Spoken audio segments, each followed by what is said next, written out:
What's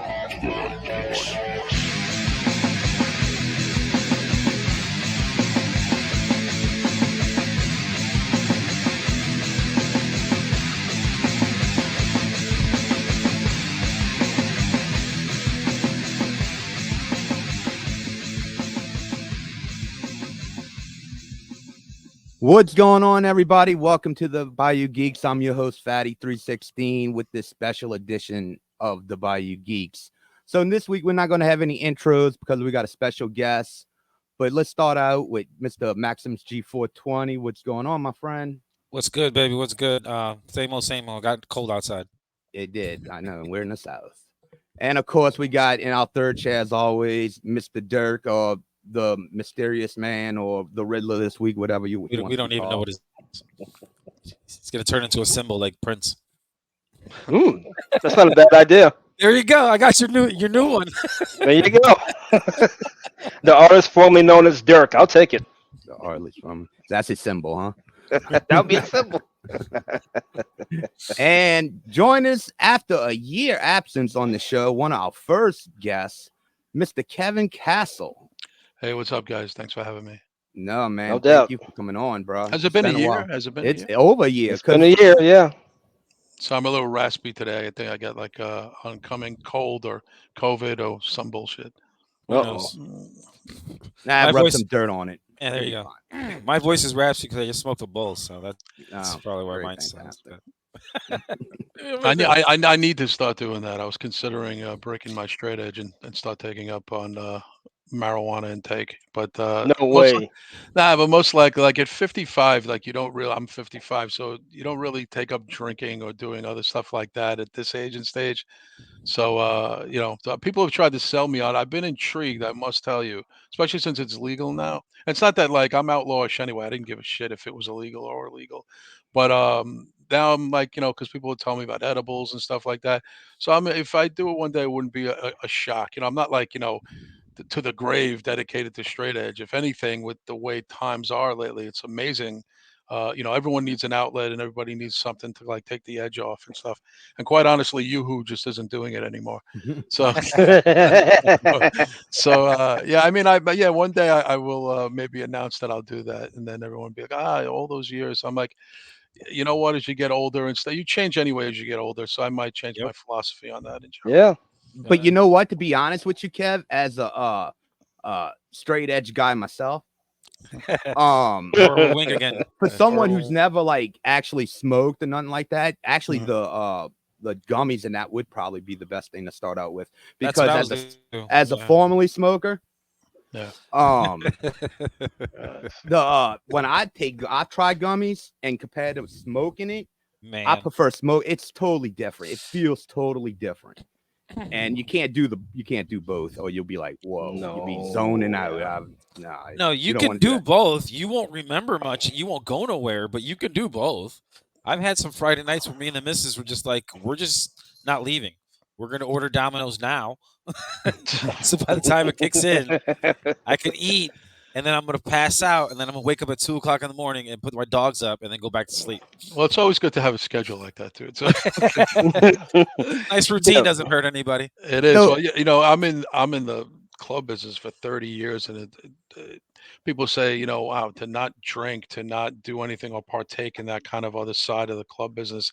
I always found it kind of easy. Like I never liked the taste of alcohol. So, but something like doing like edibles or starting out with the gummies or something that I can envision myself doing. Other stuff, more hardcore, so to speak, that I don't see, not at this age and stage. But I'm open to the edibles and gummy stuff. Yeah. Try the gummies or the chocolate. That's where you start. Right. Yeah, I'll start. I'll get someone send me a starter kit. Guide me on that. Heck, John Draper can do that for you. And then, awesome. And then the biggest thing is you got all the directions. They tell you to eat an ear, just eat an ear. Like there's some stuff that we had some stuff the other day that it was not even a half-inch square. We split it. I don't remember what happened the rest of the night. I just remember waking up in the morning with the TV on saying Netflix, and I'm like, Jesus Christ, these are good. I have that in general, just going to bed and getting up in the morning. I don't know where I am. I forgot I have a cat. I thought I had a dog. I don't know. Come here, boy. What the hell is that? I was like, who's that? Oh, yeah. I've had this cat for 13 years. That's right. Okay. Oh, you should have been on for the 2-year anniversary show. Oh, That was, I hell don't know if no. you ever got to catch it. You want to see some hilarious shit, Kevin? Go back and watch that show. Oh no, We I haven't got- checked. I'll definitely check it out. When was Oh, that? When was that recorded recently? I don't drink anymore. I used to drink, but I was a social drinker. But ever since I got older, I don't really do it since I live by myself pretty much, and Right. that's not a good thing to drink by yourself. But I just stopped it. That's a sign that life is going in a bad direction. Yeah, yeah. So Just me I and the don't want to cat be drinking. my mom. That's what my mom was. She sit there drinking her natural light every night. It's like, Yeah. I don't want to be that. But yeah, I kind of hated the feeling of it after a while. But yeah, I forgot where I was going with that. Fuck. Yeah, no, I don't drink much anymore either, bro. I haven't drank. I don't think I had a drink of alcohol since maybe April. Oh, I'm talking about the March. show. I'm sorry. Sorry, Gary. Yeah, the anniversary show. Yeah, I was telling no, Yes. Kevin, you gotta go back, and I was in rare form that night with the the Jack Daniels. Man. I was telling them all, I love y'all guys. He said bye. No joke, Kevin. He said bye 3 different times, the exact same way, over and over. And I'm like, Dirk, he's doing it again. And Dirk's like, yeah, I hear it. And he's just going, he's like, what, guys? I'm like, you said bye the exact same way, like we were caught in the Matrix. I'm like, he's glitching out, Dirk. He's glitching out. Inception. Oh my God, it was me and Gary had our boss, because me and Gary worked together at the pool company, and we had our boss come on. Oh my God, ski woo, ski woo. Was that a baseball game, a little baseball game? And he's on here having a ball. It was a great night. We had fun. Chris Matthews came on. Yeah, that was a fun show. That was fun. Yeah, wait to the Halloween episode. Yeah. Oh, yeah. Make sure you catch out the Halloween episode, Kevin. Aren't we going live on that one too? Yeah, no. Yes. We'll be live for the Halloween. Yeah, as I said, I thought we were going live for that one. Yeah, we're all gonna be in costume. Oh, nice. Yep. Nice. And neither one of them, nobody knows what anybody else is wearing either. Well, it's funny. I was gonna go in costume as a successful podcaster. I was gonna go in costume. I was gonna dress as JD from New York. Oh, there you go. Speaking of, rest in peace, Papa Dave, man. That was. Yeah. I heard that. I never had contact with him or nothing, but I knew who he was. That one hurt. Papa Dave was a great guy. Funny dude. Just didn't know he had bone cancer. I was trying to figure out if I knew him. I'm not sure if he went under a different. Did he always go under that name? And Papa Dave. Yeah, I know my brother knew of him. I'm not sure if I knew him. Yeah. That's too bad. How old was he? I want to say 71. I'm just guessing here. Oh, was it? Oh, okay. Was he that old? Okay. He was an elder statesman. Yeah, young. Yeah, because I saw the picture of him. It looked like a middle-aged man. Yeah. So maybe that was a younger picture or something that they put up. Possibly. Yeah, no, it's too bad. No, I saw as we went on before we went on the air. I'm sure you guys know who this is. Suzanne Summers passed away. Yeah, we were literally just talking about it before. Oh, were you? Okay, yeah. Yeah. I didn't even know about it. They informed me of it. I'm like, really? I was like, I just been watching football and getting disappointed by my Saints. So I was I wasn't really on social media too much. But yeah, I couldn't believe that. I was like, damn, that sucks, dude. Yeah, I found out when I saw Kev Castle's post on Twitter. Or X, whatever it's called now. That's how I found out about it. That's how most people get their news, is my posts on Twitter. Actually, the thing about that is, that's funny when people hit me up because that shocking. I'm like, it's not shocking because to look at the age and stage, and even their popularity in the 70s and 80s, that generation is now starting to go away. And mine, like the Gen Xers, are that upper middle age group now, with that middle age group. I'm upper middle age, but Gen X covers about 15 years from what they say. But yeah, I mean, look, the average lifespan is mid 70s anyway. I think it's 74 for a man, 77 for a woman, I think now. Something like that. Yeah, something like that. So, I mean, shocking is not. I'm not trying to be cold about it. But I'm just saying, like, when people say shocking, again, I think you get to like my age, I take death and illness and all of that stuff and afflictions as coming with the territory of getting older, where other people are like in this, I can't believe it, 89 died. I'm like, what? So it's like it's like he was so young. Bob Hope was so young. I mean, I want to live till 89. Well, it's funny that you guys might notice this too. Aging bothers younger people more than it bothers us.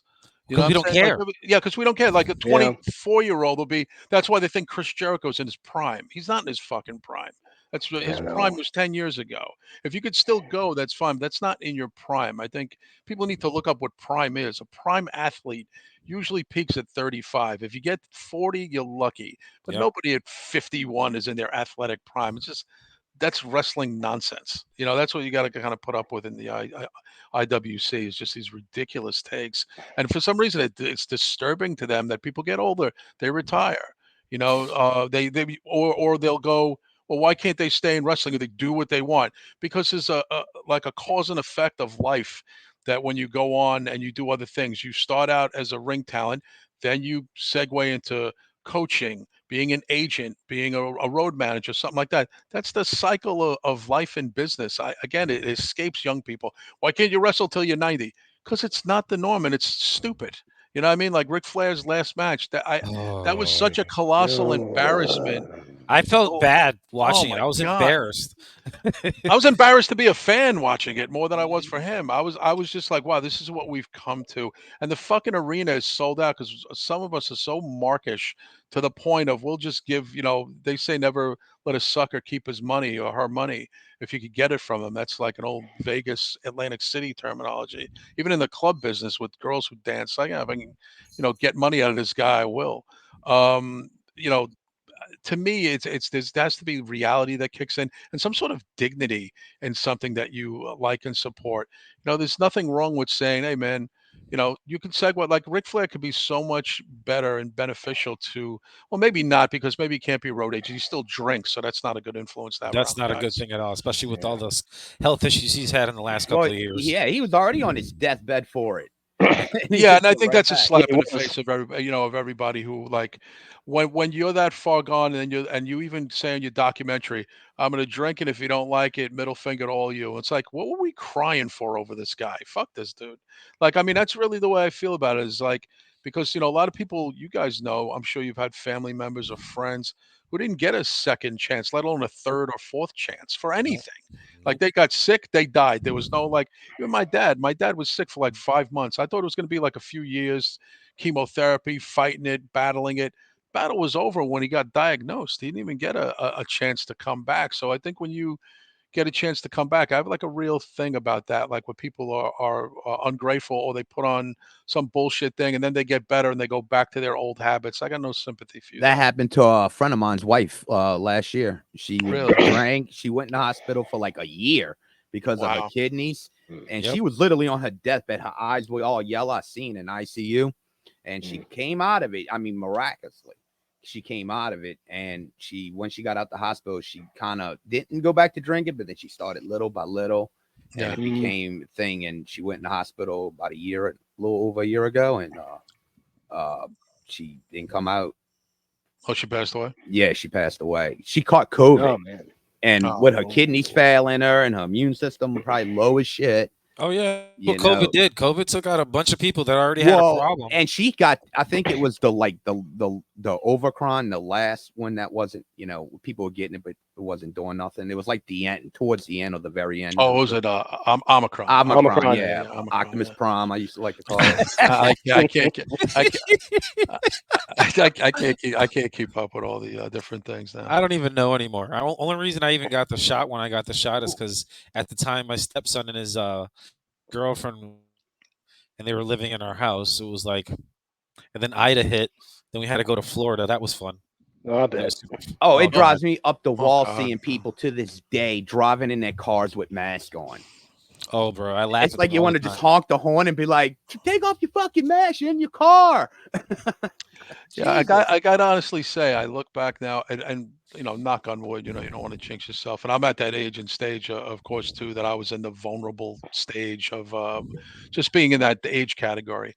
But I got to say now, when I see people wearing masks for no reason outside, I'm like, look at this dick. It's, I, mean, I do too. I hate to think like that. And I'm even like someone's even talking to me and they're standing like 6 feet back. And I'm like, it's that kind of a head shaking of pathetic nature. It's just, but listen, man, everyone's got to kind of do their own thing and get by life as they can.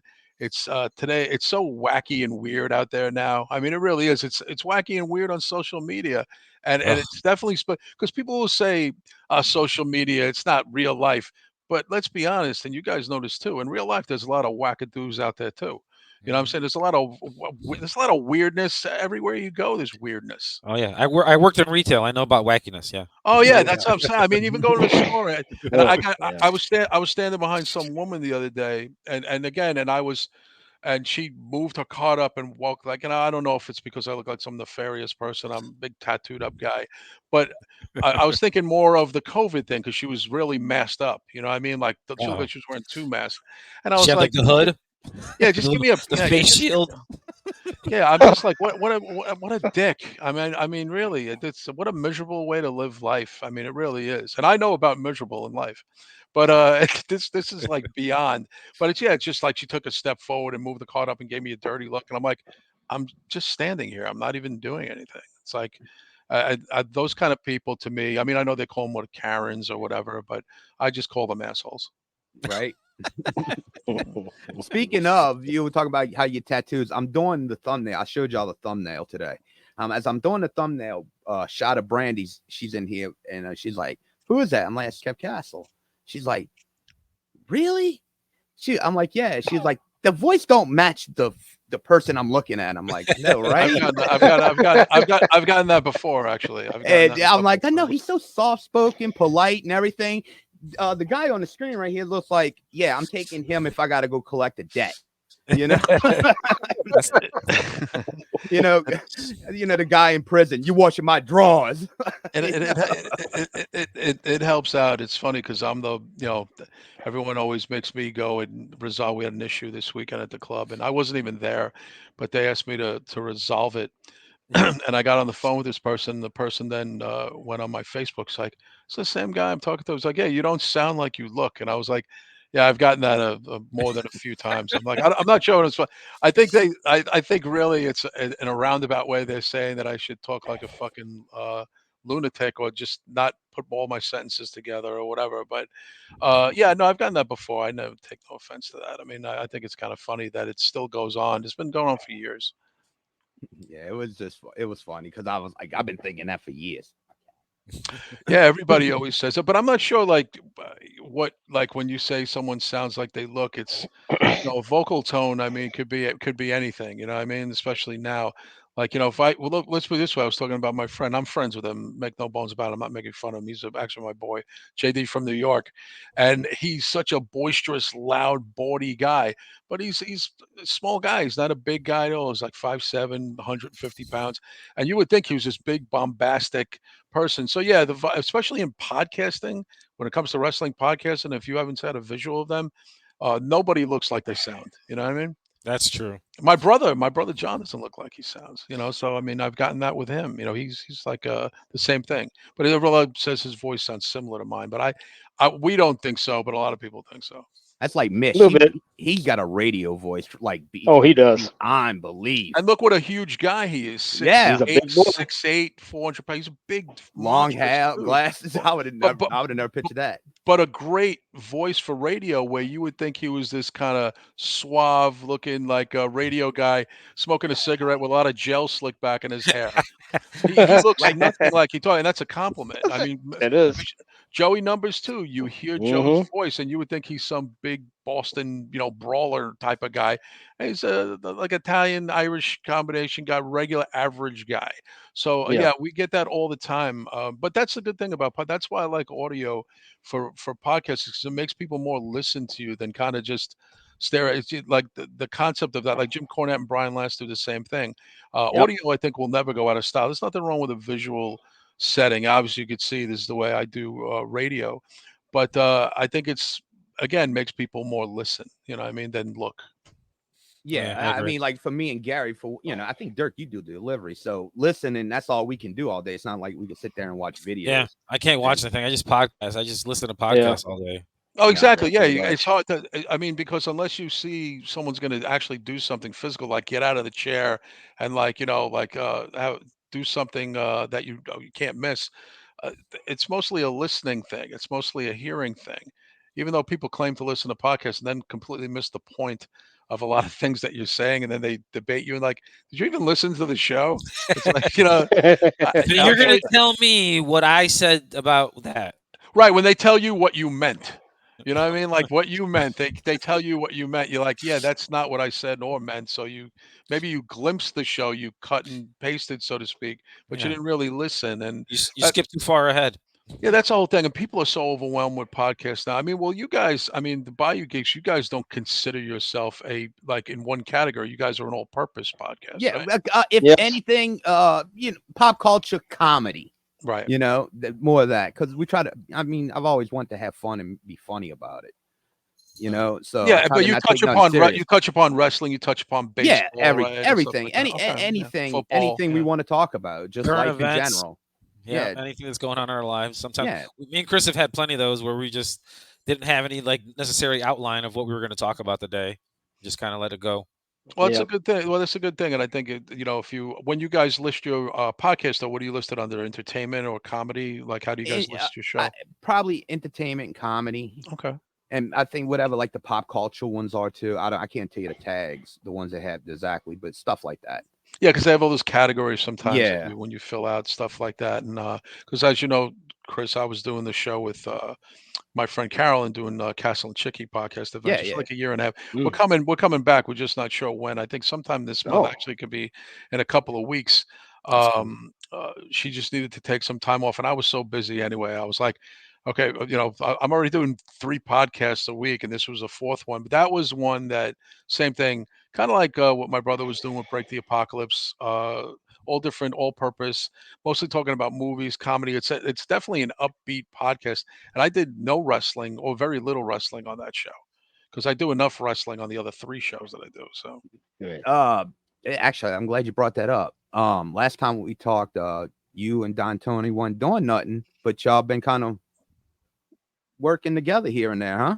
Yeah, I mean, well, just long story short, because I never really went on. I haven't been on another show or guested on another show since that time. So, oh, really? No, a lot of people don't even know this, so it's kind of exclusive. But it was so simplistic of how the reunion came together. Maybe like 5 months ago, he wrote me. It's right before WrestleMania, and he wrote me and he said, "Hey, this idea, it's been a while. It's been almost 3 years. Unless you're like opposed to it, or there's still some sort of hard feelings. Would you want to come on the show?" And people are asking for it, and then I've been getting emails for it, especially WrestleMania season. Are you cool with that? I'm totally cool with it if you are. And I said, yeah. I says, and he hit me back again. And there was nothing like, oh, I apologize, or let's apologize and like, go over what happened 3 years ago. No, it was just like, hey, this week you want to be on Tuesday and stuff? I'm like, yeah, I'll be there. So I was like, I look forward to it. He goes, and let's just do it like off the cuff, like we used to do it. No preparation. I'm not even going to give you the subject matter. Just come on and let's just freestyle. And I said, okay. And we did, and we killed it. And everyone was shocked. And everyone's like, oh, you guys must have went over topics. I'm like, nope, we didn't discuss anything. I just said, I'll see you Tuesday, 10:15. And that was it. And I showed up. I didn't even know if he was going to bring up what broke us up and go over shit again. I didn't know if we were going to go like reiterate stuff that, oh, let's just put water under the bridge and discuss what happened. Nah, man, we flowed. People loved it. We got a lot of downloads. We got a lot of added Patreons. People like, can you do more shows together? And it just started, and it just went from there. There's no big story or even any kind of like, conspiracy theory. No, but there's no big apology or platform. There's nothing. It happened. Leave it alone. Go right. there. Like, do you want to come on? It's been a while. People want it. And listen, I think like anything else, and reunions are so popular today and get by, and it's been all positive. It's been very few negative comments, and everyone loved it. And now it's become a regular thing. I'm on this week again on Tuesday. It's probably, what is it, the 7th or 8th show I've done with them since Mania. It doesn't affect my thing with Wrestling Soup. I mean, I talked to Mish about it because I know Mish and DT don't really speak today, unfortunately. Maybe they'll mend fences down the road. Anything's possible. I mean, my brother mended fences Wrestling Soup. If you remember, John wasn't speaking with it. This goes on with everybody. You get the fucking boo-boo face over something, and whether it's wrong or right. whether you're just trying to be overly righteous about something that's really not that big a deal. There's blame to go on both sides, as Chris knows. I've talked to Chris about stuff like this in private. And you just get past it, because here's the thing: nobody died, nobody's house burnt down, nobody was extorted. Nothing. It's all to do about nothing in the long run. And if you're better together than apart, then get your fucking act together. You know what I mean? Yeah. So I the got you. people right, the fans wanted it, and the difference in thousands of downloads proves the fact that the fans wanted it. So, and listen, we were doing okay on our own. DT's doing all right. I'm doing all right, but it was nothing like when we were together. He admits it. I admit it. The duo was better than we are solos. We still have our fan bases, but nothing near what we had in our prime. You know what I mean? Yeah. Yeah. I Yeah. mean, that's why y'all, I mean, well, around and as big as you were. I mean, y'all were doing something right. You could hook somebody like me who was just scamming, looking for a podcast to listen to, and come across y'all. And, what shit, I can't remember what year it When was. we got Chris 9 Castro years. on board, I knew that we were in for big things. No, There you go. When Oh. we got Castro, this is a rocket launch to the top. only, There if you you, only if you live down here, Kev. But no, You're no, not far from the truth. no. When we made the Rolling Stone thing in 2015, I think as when you get success like that, and we got ranked between Jericho and Austin's podcast, and people are like, who are these guys? And then we get 1 million downloads that year, and just when you get stuff like that, and I'm not gonna say anybody got a big head, but that's where the divide comes. Soon Yep. the bloom comes off the rose, I was just saying on the old show. You got on the CM Punk documentary on Fox, and they used my voice, and they didn't use DT's, and I was just like, is this gonna fracture us, or is this actually good for the team? I'm good for the team. I'm not sure how anybody listen. If they use him or me, I don't care. It's all about the show. But then you kind of see cracks in the foundation, and you see where stuff kicks in, because let's be honest, doing podcasting and doing stuff like this, we just talked about it before. We want people to listen to us, get some sort of attention. But the thing is, if you're a duo or a team like the three of you guys are, Chris's success will be your success, and Derek's success will be Gary's success. And as you go along, you hope that all of you get equal attention. But if you're a guy who's like, well, that's three things for Kevin and nothing for me, I'm keeping track. That's not going to fly. That's going to crack. It's almost like, you guys know, you guys are in relationships, marriages, girlfriends, wives. When you start getting that, I'm getting more out of this than the other, here comes the problems. And the only way that problems don't happen is if you are really on solid ground and you are really down for each other. And it's very rare that you get that. Now, it's hard enough to get that with a woman in your life, let alone another male. And kind of like the ego thing kicks in. But for me, I always did podcasting for fun. I was always baffled by people fighting over wrestling podcasts. And me and my brother would make, like, we don't take it that seriously. Like when someone loses a championship, they can't eat for a week. I'm like, what the fuck is that? Like someone, my favorite loses, the next day I'm back. I'm not 10 minutes later, I'm not even bothered by it anymore. Where other people take this format and this platform so fucking seriously. To me, if you're void of humor in your podcast, like you guys obviously like to laugh, you got humor, that's going to keep you around for a long time. If any of you are overly serious, you're going to want to kill each other. You know what I mean? Because it's just, you got to have humor. You got to have no ego in this thing, and just do it for fun. And if it becomes something that you make money at, for the longest time, I didn't make money before I made money in this thing. For more years than I can even remember.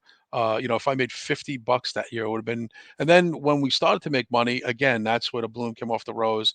Jealousy. Is it equal? Is this an equal thing? Or is it 50-50? And also, you're entrusting someone else with the finances, where you're like, at my job in the club is, I'm used to being in on everything. Here, I felt like just like an on-air talent, and people are just sending me money, and I'm not sure, is this what I'm supposed to get? When you start thinking all that stuff and getting all that in your head, it becomes and then it comes across to the fans as you're podcasting that you're not enjoying yourself anymore. Yeah, I noticed on YouTube, like a lot of people I follow, they're putting in less work now, and they're sticking with live shows and making the money off the super chats. And it's like, wow, how different everything was 5 years ago when they were just making all their bones off just the videos they were making. Now that people just throwing money crazy at these like YouTubers. It's insane now. It is. And it's like I don't even know if I even want to be involved with the money part of it. Really, I don't. Like you said, Kev, I'm not in it for. I've always said I'm not in it for the money at all. Cool. You Look, know? so y'all just both heard it. If we start making money, Chris doesn't want any of it. Okay, I got it on record now. Oh, there you go. Well, you guys got it on record. You can share more. We're good. We don't even have to fight now. There's not even anything to fight. By the way, come back to this episode. You be like, remember, Chris, at 28 minutes and 45 seconds, you said you didn't give a shit. Well, and that'll change in about 5 minutes after Chris bought a new car. Y'all forget about this. This is being recorded. It is not live. So I always go back and do the editing. That was never said. Chris is going to turn it. Chris is going to turn it to Raven. What about me? What about Chris? I used to do that at the bars, like when I was 19, man. I was on too many edibles the night I said that. I don't remember. Oh my god. Yeah, that's Chris. Yeah, no, but we like to have fun on here. We don't take it too serious. Me and Chris both are. Yeah. We're pretty good about our egos. We both know, like personally, what we do and ourselves, present ourselves and whatnot. But when we're on here, this is for fun, man. This is like blow off some steam. Let's talk about stuff that we would talk about anyway. We would text each other stuff anyway.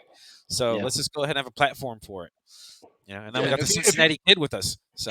Yeah, you guys can enjoy it, and money will come. I mean, if you really, get that, build a fan base and come along. I mean, it's like cliche. It's like anything else. It's longevity is really the name of the game, and how you. Now, granted, there's some people who have come into podcasting and stepped in shit from day one. Because people even say, oh, dude, these guys 5 years in, doesn't that piss you off? I'm like, no, it doesn't, because they learned the hustle. And listen, this was never my main source of income, nor my career. This was always like kind of a side hustle for me. And wrestling is something I've loved since 1979. I never thought for a day in my life that I would be any kind of factor in wrestling, other than this is a good segue, I guess. When me and my brother were, pretending to be the Von Erichs in the early 80s, because we had 5 brothers. And that's how we kind of connected to that. And if we can get in wrestling and be wrestlers. So to talk about it or podcast about it and be, have a lot of people either agree or even disagree with my opinion, I never would have thought about this. I'm just like a super fan with a platform. That's all I am. I'm not in the wrestling business. I always laugh when podcasters act like they're in the wrestling, but I just talk about wrestling, and I have a platform, maybe a bigger than others, but it was worked upon since 2003. So I guess, earning something is fine, but if do this for fun, and then if the money and the success comes with it, then that's just a bonus, But if you depend on this for a career and the ultimate way to make money, you're probably not going to get what you think you can get out of it. I'd rather go buy a lottery ticket. Haven't bought one of those in over. You got a better chance. I mean, again, it's not in this platform. The guys who make the most money and have the biggest names aren't necessarily, and Chris, you know this, they're not even the most knowledgeable about wrestling. I could eat up most of these guys if I got them in a debate and stuff, and talk about, Robert Fuller's Continental Wrestling in Alabama. They'd have to be like Google on the side. They would be like, who's Wildcat Wendell Coley? I don't even know who that is. That's why I always laugh. Like we were talking about baseball earlier. I couldn't imagine doing, like, say, like you like the Chicago Cubs, you said, Gary. Yeah. I'm a Mets fan, and someone said, Kev, what'd you think about Rusty Staub back in the day? That's before my time. I don't know about those kind of things. Like, you'd be like, you have a Mets broadcast, you don't know about Mets legends, you only know modern Mets. That's kind of a weird thing. So every time wrestling fans blow off Nick Bockwinkel or Vern Guy, I wasn't around back then. Listen, I wasn't around when the fucking Beatles played on Ed Sullivan, but I know all about it because I love rock and roll. You know what I'm saying? I wasn't in the audience when the Beatles invaded America. So it's like, but I know all about the Beatles, so it's like, it's a weak ass excuse. And there's a lot of podcasters who get away with that. If their fans challenge them and say, right now, we're going to get into the Von Erich trailer, and I can't wait to talk about it. Half the podcasters who are popular and making those thousands of dollars a month don't even know, they couldn't name the 5 Von Erichs if they didn't Google it. They're not knowledgeable. That's what I'm saying. But yet they're considered experts and enthusiasts about a craft that they have a podcast about. Yet they don't know the history. I don't get that, and I don't respect that. It's like George Carlin. The smarter the technology gets, the dumber we actually become, because nobody learns anything anymore. You just have, like you said, you have your phone. You ask Google. You don't even have to type anymore. You just talk to it, and then it'll tell you. You don't even have to do anything, and then people still don't know shit. Yeah, because they'll forget it. They won't. They're not memorizing it. They're not actually learning what they're looking up. You know? It's true. It's true. It's imagine, Gary. You said to someone, "Well, what you think of Ryan Sandberg back in the day? Who's that? I Who's love that? Rhino. Who's Rhino Ryan was Sandberg?" awesome. But you get a guy who's like 25 and go, "Sorry, I wasn't around when Ryan was playing," and it's like, dude, that's him and your Sean excuse, Dunston. man. Oh, the double play connection for the Cubs. Yeah, Up the middle, I mean, baby. Let's go. like if you're in Oakland A's, as bad as Oakland A's are now, they're pathetic. But you remember the Bash brothers, and yeah, it was steroid infused. But my God, what a time it was to be an Oakland A's fan. People would be like, "Oh, Oakland A's were never good." I'm like, "What are you talking about? They What? No idea. Yeah. So yeah, I think it's like people, and then they throw at you, well, you're old, the old man thing and the old guy. And I says, nah. When you want to do something, if you're gonna have a podcast about hemming your own pants, at least know tailoring. You know what I'm saying? It's like know your subject matter. If you're gonna do something on sharks, know more than about Jaws. You know what I'm saying? So to me, it's like I give no quarter on that. I give no quarter on that. Know your craft of what you talk about. If you're gonna do a podcast on it. Y'all want to get into the Iron Claw trailer? I'm sorry. Sure. Yeah. Let's go. I can't play the trailer. I could probably play it without the music. So, let me see. Even if I you forgot about that. Yeah, if you had the got speed. Yeah, I don't want to gamble it. But we could talk over it. I mean, it don't matter. But Gary, you know what? You've all seen it, right? You've all seen it. No, I haven't seen it. Yes, I have seen the trailer. It's really good. I've seen bits and pieces of the trailer, but of course, I have a wife and she likes to text me all the time. You know who the Von Erichs are, huh, Gary? Yeah, I know who the Von Erichs are. Yeah, it's about the family. That's what I thought it was about. Yeah, like all the brothers. I mean, these were like good wrestlers. I mean, the whole family was good. Maybe outside of Chris. Yeah. I mean, but everybody, the whole family were great wrestlers. And oh yeah, I love him. It's Lem. I did notice something in the trailer, y'all. I want to see if y'all noticed this. Let me see if I can catch it. It's the ring apron. It's not the world class one. It's a made up one. Huh. One of those things that they had to change the name. I guess they couldn't get it from WWE. And so they had to come up with one. Watch the ring apron. You see it? Yeah. Yeah. It used to be with Fritz in the claw. He had the claw. It looks kind of close enough. I mean, the Sportatorium exterior shot was pretty cool too. I mean, it looks close enough. World class wrestling. Wow. It looked exactly like their characters. Championship wrestling. So I don't know if they even could use the name. Yeah, they did a good job. No, they could use world class. I mean, Kevin Von Erich is they're not gonna WWE's not gonna do that. Yeah, they did. And that world class thing in the back. Gosh. They're gonna mention world class more than a handful of times in this movie. So yeah, so they did change the logo for the movie because I saw it on back of the sign too. It was the same one on the apron. So I guess they couldn't use that image of Fritz on the claw. But yeah, it looks good. I'm definitely going to the movie and see this. I'm definitely going to go. Oh yeah, no doubt about it. I grew up on world class, literally. Kerry was my very first favorite wrestler. Oh yeah, no, me too. I mean, I got into the Von Erichs. In 1980, I bought a wrestling magazine, and Kevin was on the cover with Harley Race at the Kiel Auditorium. And I just was like, who's this? And I remember just opening up and seeing he had a bunch of brothers. And then me and my brother figured out how to get UHF on our black and white TV in 1980. And World Class was on a repeat on Saturday afternoon. And we actually got to see Mid-South after that and then NWA after that. So from 1980 on, even before we got cable in 85, for that 5 years, we used to tune in UHF here in New York with the rabbit ears antennas. And we were able to get world class wrestling from 1980 on. So we knew all about. So we saw kind of the rise of those guys, and they were young guys. And again, we connected to them because there were 5 brothers in our family, 5 brothers in their family. Actually, there was 6, but Jack Jr. died when he was 6 years old, years before. So people forget that the other brother, Jackie Jr., died at age 6. There was actually a 6th Von Erich boy. Yeah, I remember the first night I watched it. My sister was like, "You want to watch wrestling?" I think it was around 83, and you and her the same age, Kev. And sure enough, it was it used to come on Sunday nights down here at 10:30 after the local news. Yeah, and it would be that and Glow right after that. Oh yeah, no, I mean '83 was a Sweet. big year for them, and the World Class's real run was '80 to about '86. '87 it started dying, and then '88 Fritz got out of it, and then it became the USWA. If you remember, um, Oh yeah. where they ripped down the banner and Eric Embry Hmm. took over and stuff. Yeah. And it was never, and a young Mick Foley and a young Steve Austin were Yeah, there the stunning following Steve year. Austin. Yeah. But it was He never had the same. hair. Yeah, it was never the same. And you know, and like anything else, you know, people will say like, "Oh, I had the Von Erich slip." There's really, you guys know, like anything, it's almost like a band who has one or two hit albums, then kind of fizzles out. There'll never be any real knowledge of if it would have been that juggernaut that it remained, or it would have, you know, it was a fad and it might have faded out. So I don't know, but the deaths just depressed everybody, and the attendance just started to go down because it started to be like people like, what the fuck is going on here? You know what I mean? Like it was. Can you imagine that was going on today? A death every 2 years in the family of each brother. Could you Yeah. imagine like Yeah. today that going on? And Yeah. I mean, all of them had so much potential too. I mean, they were just great wrestlers from Mike, Kerry, David, all of them.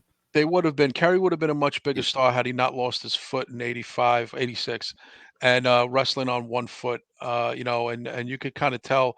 I mean, really, listen, prosthetics were not that advanced back then in the mid No. No, they '80s. weren't. I Of didn't what they even are know. today. I mean, Kerry was wrestling, and you saw, if you caught in the trailer there where he was bent over and he looked anguished on look on his face. He had the ice wrapped around the stump of his leg, Yep. Yeah. and just. I mean, I can only imagine that's what got him into drugs. The Von Erichs weren't a bunch of drug addicts. Kerry got into drugs from painkillers, hydrocodone, and all that stuff. From his, you know, they always say, and I have a friend who lost his arm, and Mm. he said the biggest issue about that, and it was a work-related accident, and it's been 10 Oh years now, wow. is that Oh. this bizarre feeling that it's still there and it's a mind fuck that it's not Hmm. there. And every time you look over or you go to grab a cup or you go, it's this weird jolt to your reality senses, and it's psychologically some people can get past it, but even my friend has been on a therapy couch since the accident.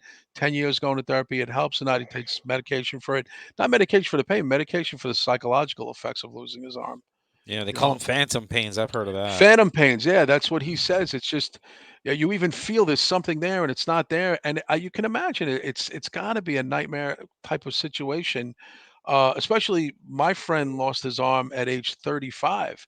So being, you know, 34 years having the arm and then getting acclimated to not doing that, having kids, being able to pick up your kids, being able to play with the dog, walk the dog, just all these things have to change. And then, you know, everyone's like, oh, the advances of technology. Listen, psychologically, sometimes that doesn't play into your mindset factor. Oh, there's so many great advances now to having one arm. No one thinks like that. You know what I'm saying? Nobody thinks like that. But I think it makes other people feel better when they tell you how your life can improve by technology. If Kerry had that happen to him today, he'd probably be alive. We don't know that. Well, you know, that's just complete I speculation. mean, but if you think about it, no one had any idea because you They hit couldn't it. They hit tell. it. They hit it. But They you hit it couldn't, the well. way he moved in the ring. I remember the night he came out, the first time I seen him in WWE was on Primetime Wrestling. Yeah. And I'm like, holy shit, that's Kerry. And him winning the Intercontinental at SummerSlam. SummerSlam. 90. Mhm. So Yeah, it when was he beat like, Mr. Perfect, that was great. And he was over too from the time he walked in the door. oh, People went yeah, nuts for yeah. him. He Oh also man. he also resembled Ultimate Warrior. So I mean Yeah. that, or Ultimate Warrior resembled him. Well, he Uh, was on Team Warrior that year, Survivor he Series. was, and people make like he was this like you know, a drug addict. Well, people who were like detractors of the Von Erichs. I'm like, he was. There was a cause and effect of why he became what he became. He was not a Yeah. drug addict before he lost his foot. He was Yep. not on drugs. He was the most biggest fitness guy you've ever seen. He didn't take Yeah. fucking drugs. What are you talking about? Yep. He's So, trying to deal. He was trying to deal with pain. he was trying to deal with the pain. I had heard that Kerry's the bottom of his leg, his stump used to open up every time he Ooh. was wrestling. So he would Oh. have open wounds on the bottom of his leg. That was the scene that you guys saw where he had the ice pack wrapped on it. Oh, That, Oh shit. can you wow. imagine every night going to the dressing room and pouring blood out of your boot? I mean, Yeah. I mean, and people, Yeah. oh, he could have got out of wrestling. He could have. That's all he knew. What was he Yeah. supposed to go do? You know, that's all he knew. And again, there was a cause and effect to him. Like Kevin was never a big drug addict. I mean, that's another false narrative. And Kevin would have been dead a long time ago if he was. He's matter of fact, I don't know him to have any health problems, and he's 64 years old now. No heart He's still problems, going. no steroids. He's fine. Yeah, he's got a great family. The new modern Von Erichs, all very Yeah. well adjusted, good citizens and productive human beings. There's no, and he's got a huge family. His sons and daughters all have a mass amount of kids. He's got something like 10 or 12 grandchildren. No tragedy in the new modern Von Erich family at all. I mean, maybe they could say, well, they're not in the business like they were. I don't know, man. You can blame everything. You can blame the times. You can blame the wild and crazy 80s. Look, I was a teenager in the 80s. Again, being a straight edge guy and being into Motley Crue and Rat and that whole scene back then, and not doing drugs and not drinking was very difficult. But believe it or not, I was actually in it for the music. But other people indulged way too much. Wrestlers no different. That's why so many wrestlers, when you look at those pictures you guys see, you guys probably do this, all three of you.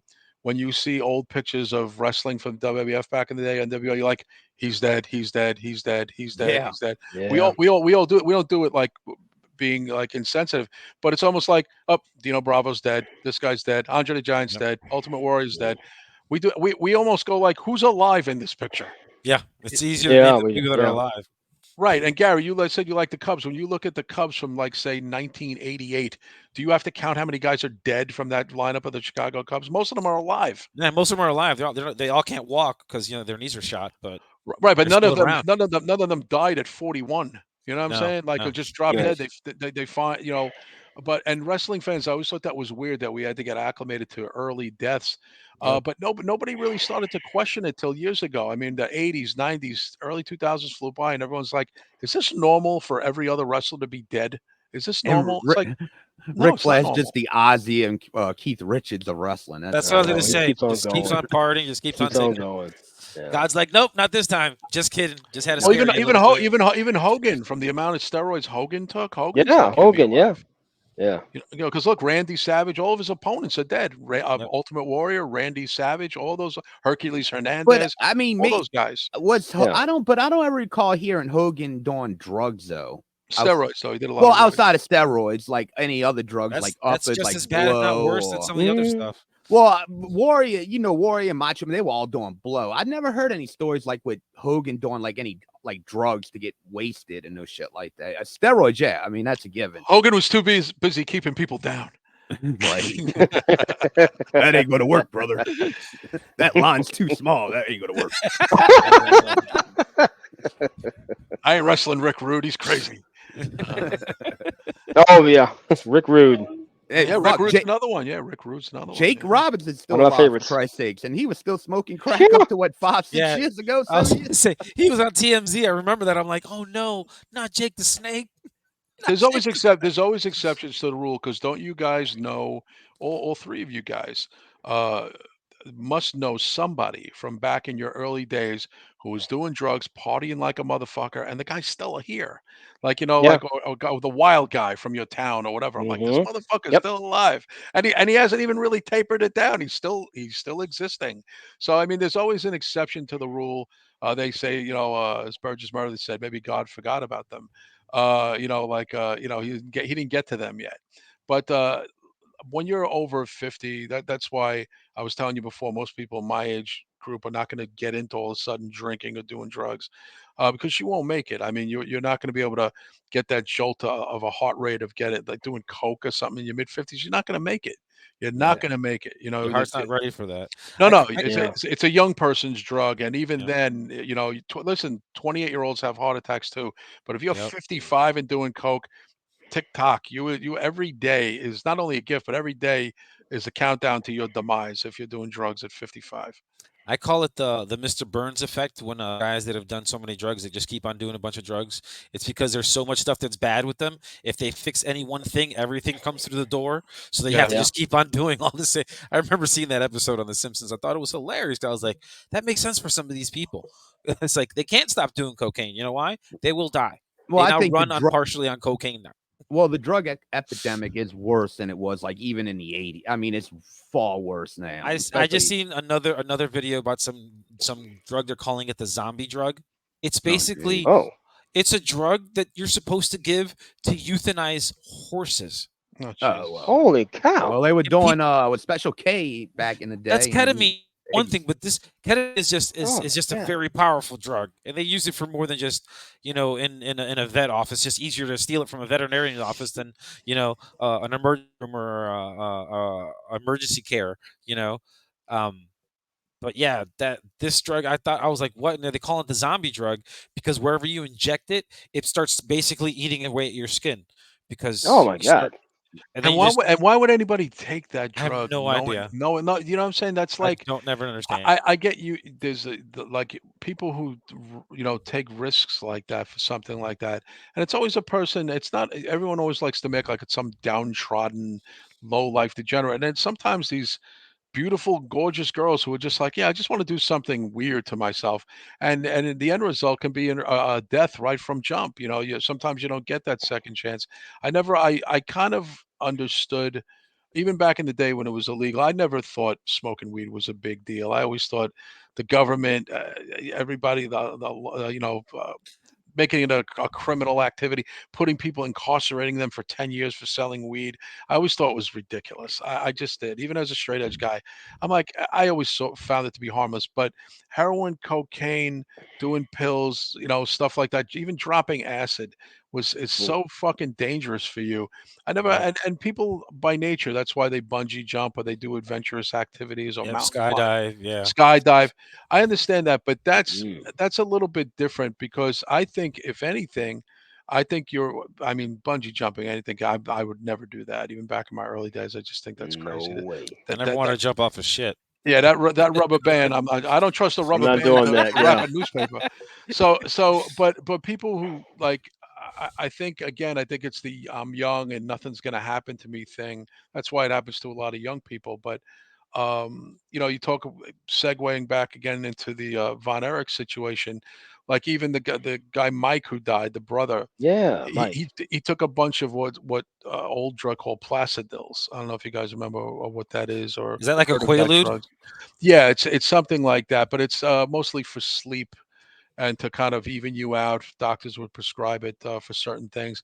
But Mike took a fistful of those Holy shit! and just lie down in a sleeping bag and just waited to go to sleep. And what happens is that your mind forgets for you to stop. Basically, you stop breathing. So I don't think it's everyone's like, oh, he just went to sleep. I don't know if No. suffocating or is a great way to go. Gasping for air. I don't know. I don't find that to be a nice way to go. I think people have a false sense of what that does to you. But yeah, I mean, he took a handful of those and passed away. David died from, I'm not convinced David died of a drug overdose. I think David did No. have an illness. And again, being in the club business, I know of two people, one girl and one guy, who did die vomiting and exasperating them where they couldn't, you know, get it out of them. And they died, they choked to death on their own vomit from a night of drinking. And they were that happens to people by accident. If you don't side sleep or you Yep. pass out on your stomach and you lie flat and it happened. And both people, from what I remember, one girl I had worked with, because everyone's like, oh, she must have had other drugs in the system. And they did an autopsy. And no, she died. She exasperated herself from vomiting, from over drinking. Oh. And Oh. that's a terrible way to go. My other friend, my friend Steve, his girlfriend died right next to him doing that because they were both so out of it that Damn. Steve Oh turned my over and there god. was vomit all over the bed, not to be gross. And she had exasperated on her own vomit, and he couldn't hear or anything because he was gone himself because they had drank more than they ever Holy drank in their lives shit! that night. And he got in. I mean, my friend literally got investigated for possible foul play and Oh all this stuff. yeah, I was gonna say number one Terrible. suspect. Yeah. Terrible. He was Holy a good friend of shit! mine who used to work for a record company. This is 30 years ago, and I remember when this happened because it made the papers here in New York. I knew her, I knew his girlfriend, and I knew that he could never did anything like that. But when they found, they had doctors and the Medical guy who examiner. medical examiner, and no, and even the medical examiner on the stand said, "I know this is hard for people to think." People die by accident. There's not always foul play. This Yeah. happens to young people. You overdrink. That's why you can get poisoning, alcohol poisoning and stuff. Some people do not have the constitution to survive it. And if you overdrank, if you drank like you never drank in your life before, what do you think is going to happen? You're going to be as sick as you never were before. You know what I'm saying? And if you're asleep and the guy next to you is as zonked as you are, who's going to save you? Right. Who's going to save you? Yeah, I had Gurgling, many of them nights. Jesus. terrible. Yeah, I mean, so that's another thing where people can't accept. Oh, there's foul play. Dude, man, people die by accident all the fucking time. All the time. And if you are ingesting stuff like that, listen, I mean, it's always been weird for me as a guy who doesn't drink alcohol, and really my living is based upon drawing a big crowd and them spending money and drinking alcohol. So it's like it's kind of oxymoron. So, but not to the point. I never want to see anybody to the point, because I've seen some people like really badly, drunk, to the point where I was like really concerned. I was even questioning even being in the business anymore at times, Oh wow. where I saw some people. Yeah, I mean, I had some of those like come to Jesus moments, but also then people would say to me, listen, it's a grown people here. This isn't a college. This is an over 21 and up club. People got to be responsible for themselves. They come here willingly. They spent, we cut them off, and bartenders cut them off. Obviously, there's a law and a precedent that has to be set where you can't overserve, obviously, and we stick to that. I work for a place that's really good about that. In the past, there were some places I worked that weren't so great about that. Yeah. But you see someone who really is beyond three sheets to the wind. You even say to yourself, "Is this person going to make it home alive?" Even putting them in a cab, like, are they going to wake up tomorrow? So I don't know if like any of you guys, like Chris, you said your thing with drinking was different. Either one of you two guys though ever get so in that zone of where, but the next day you say you'll never drink again, but yet you go back to drinking. You know what I'm saying? No, It's I weird. I literally No. stopped drinking. Oh, that's good. No, that's good for you. But Yeah. did you have that kind of moment that made you I've stop? not necessarily 100%. Me personally, it was more the missus. Oh, She's been okay. sober now for almost 6 months. Good. Okay. And it just became to a point where that's one of the reasons why I think I stopped drinking in the first place. Oh, I that's seen good how though. because I was like, somebody needs to kind of take care of her, and I think she doesn't realize that. So, but we worked through a lot of that, and we're good now. And now it's really funny now. We have no more kids in the house, and we don't drink. All we do, I guess, is what they call it California sober, where we just smoke, and that's it. Drink water and Sprite.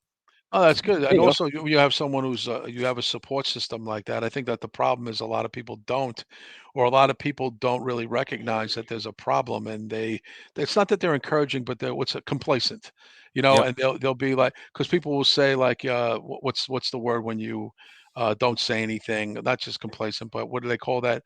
You're Enabling. enabling. You're enabling them, but it's Not taking a stance is still taking a stance. listen, man, you can when people are determined to do shit, they're gonna do shit. And I Yep. always felt bad that another person had to take that on their back and on their soul, that they have to be fully responsible for somebody else. But listen, some people can be saved, some people can't be saved. And in wrestling, unfortunately, a lot of these people, including getting back to the Von Erichs, they couldn't be saved. They just couldn't be, and that's just what it ends up being, is a cautionary tale. And I think this movie, as depressing as it's going to be to a degree, Yeah. I think it is a cautionary tale. And young people, I'm seeing a lot of young people going, "Yeah, I've heard about it. I can't believe like all the tragedy. Are they jinxed? Is it like a curse?" It's No, not it's not a curse. But it's the listen, business. I do believe that in life there are people who have good luck and there are people who have bad luck. I think luck Right. is a real thing. You know what I mean? But how bad luck can go to another level is if you do bad things. Yeah. Make The, make bad decisions. Make bad choices. if you Oh, make why is bad my luck decisions. getting so bad? I don't know, because you keep on doing stupid shit. That's why. Exactly, exactly. And people will make like, if you work hard and do the right thing, good luck will find you. No, I think it's more like good rewards and always opportunities. And if someone, look, it's like how I got into the business. Somebody saw that I was good at dealing with bands, and so I was a band manager. I even think about booking shows and booking events. I'm like, not really. I could barely handle managing one band. But they're like, no, I think you'd be good at it. Like someone gave me a break at a club and I did it. And here we are 30 years later. I had a Yeah. whole other career going on. Same thing with podcasting. I called into a hotline. Don Tony heard my voicemail on the voice thing 2002. And he told me, leave my number on there. He wanted to talk to me. And he's like, you're really knowledgeable. You say like a lot of interesting things on the voicemail. So he had me on the show, and here we are 21 years later. So again, it's all opportunities and what you make of them and stuff. And if you're a fuck up, I think that you just gotta kind of, if you believe in the person, you think they could turn it around, whether you have an addiction problem or something, if someone's worth it.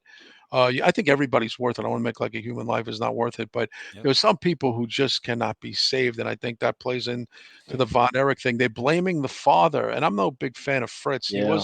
He was an aggressive, abusive father, but he was raised that way from that other generation that he came up in. He was Yep. a victim of that. So and guess what? Kevin, the brother now with his sons and his grandchildren, has broke the cycle. He Yes, they broke the have. cycle. So that's what it's all about. Because people are like, oh, Fritz is a villain. Yeah, he is to a degree, but this man didn't know anything else. He came up in the 1920s and 30s, this dude, during the Depression, Yeah, the fighting for your depression. life. I mean, Oh my goodness. young people, I don't even think understand those bread lines back in America in that day and the fighting for a dime or a dollar. That shit was legit. And people, again, there's this like kind of dismissal of, oh, times are much harder today. Now, bullshit. To make a dime or a dollar back in the fucking 1920s and 30s, way harder than today. You can get your hustle on in an assortment of ways today to make money. We're talking Yeah. even in podcasting. What the Yep. fuck could our great grandparents and great grandparents? What the fuck could they have done? They had a thing they were trained in, a job, whether they sold ice out of the back of a machine, or they worked the quarry, or they did construction, and that's all they fucking knew. So it's like I Yep. always they go, oh well, they could have done anything. Yeah, in 1927, people weren't thinking about like being the best me they can be. They were worried about taking care of their family. Yeah, And we're Stu about living Hart the was next the day. same way. Yep, Stu was the same way. Mhm. Same way. I mean, Same they were way. in a hard business too. I mean, so and they got trained hard too. Yeah, I mean, but Oh just man. it's a different thing. I mean, listen, those old world dudes, and it's so funny because a lot of us go, "Oh man, there's no real men today." Those guys, our grandparents were men.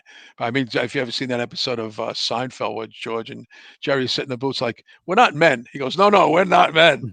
We're not men. Like those are men." So, and I think that today, I'm like, I'll even put that on myself, my own generation. We are nothing like my grandparents and stuff were back then. My God, I don't know if I would have made it if I had to make all the sacrifices that those dudes made in World War II and stuff like that. Even my dad with Vietnam. I don't know how we would have did it. Like I mean, listen, when your back's to the wall and you got to do what you got to do, you man up. You don't know what you're capable of doing until you're really Exactly. pushed in doing it.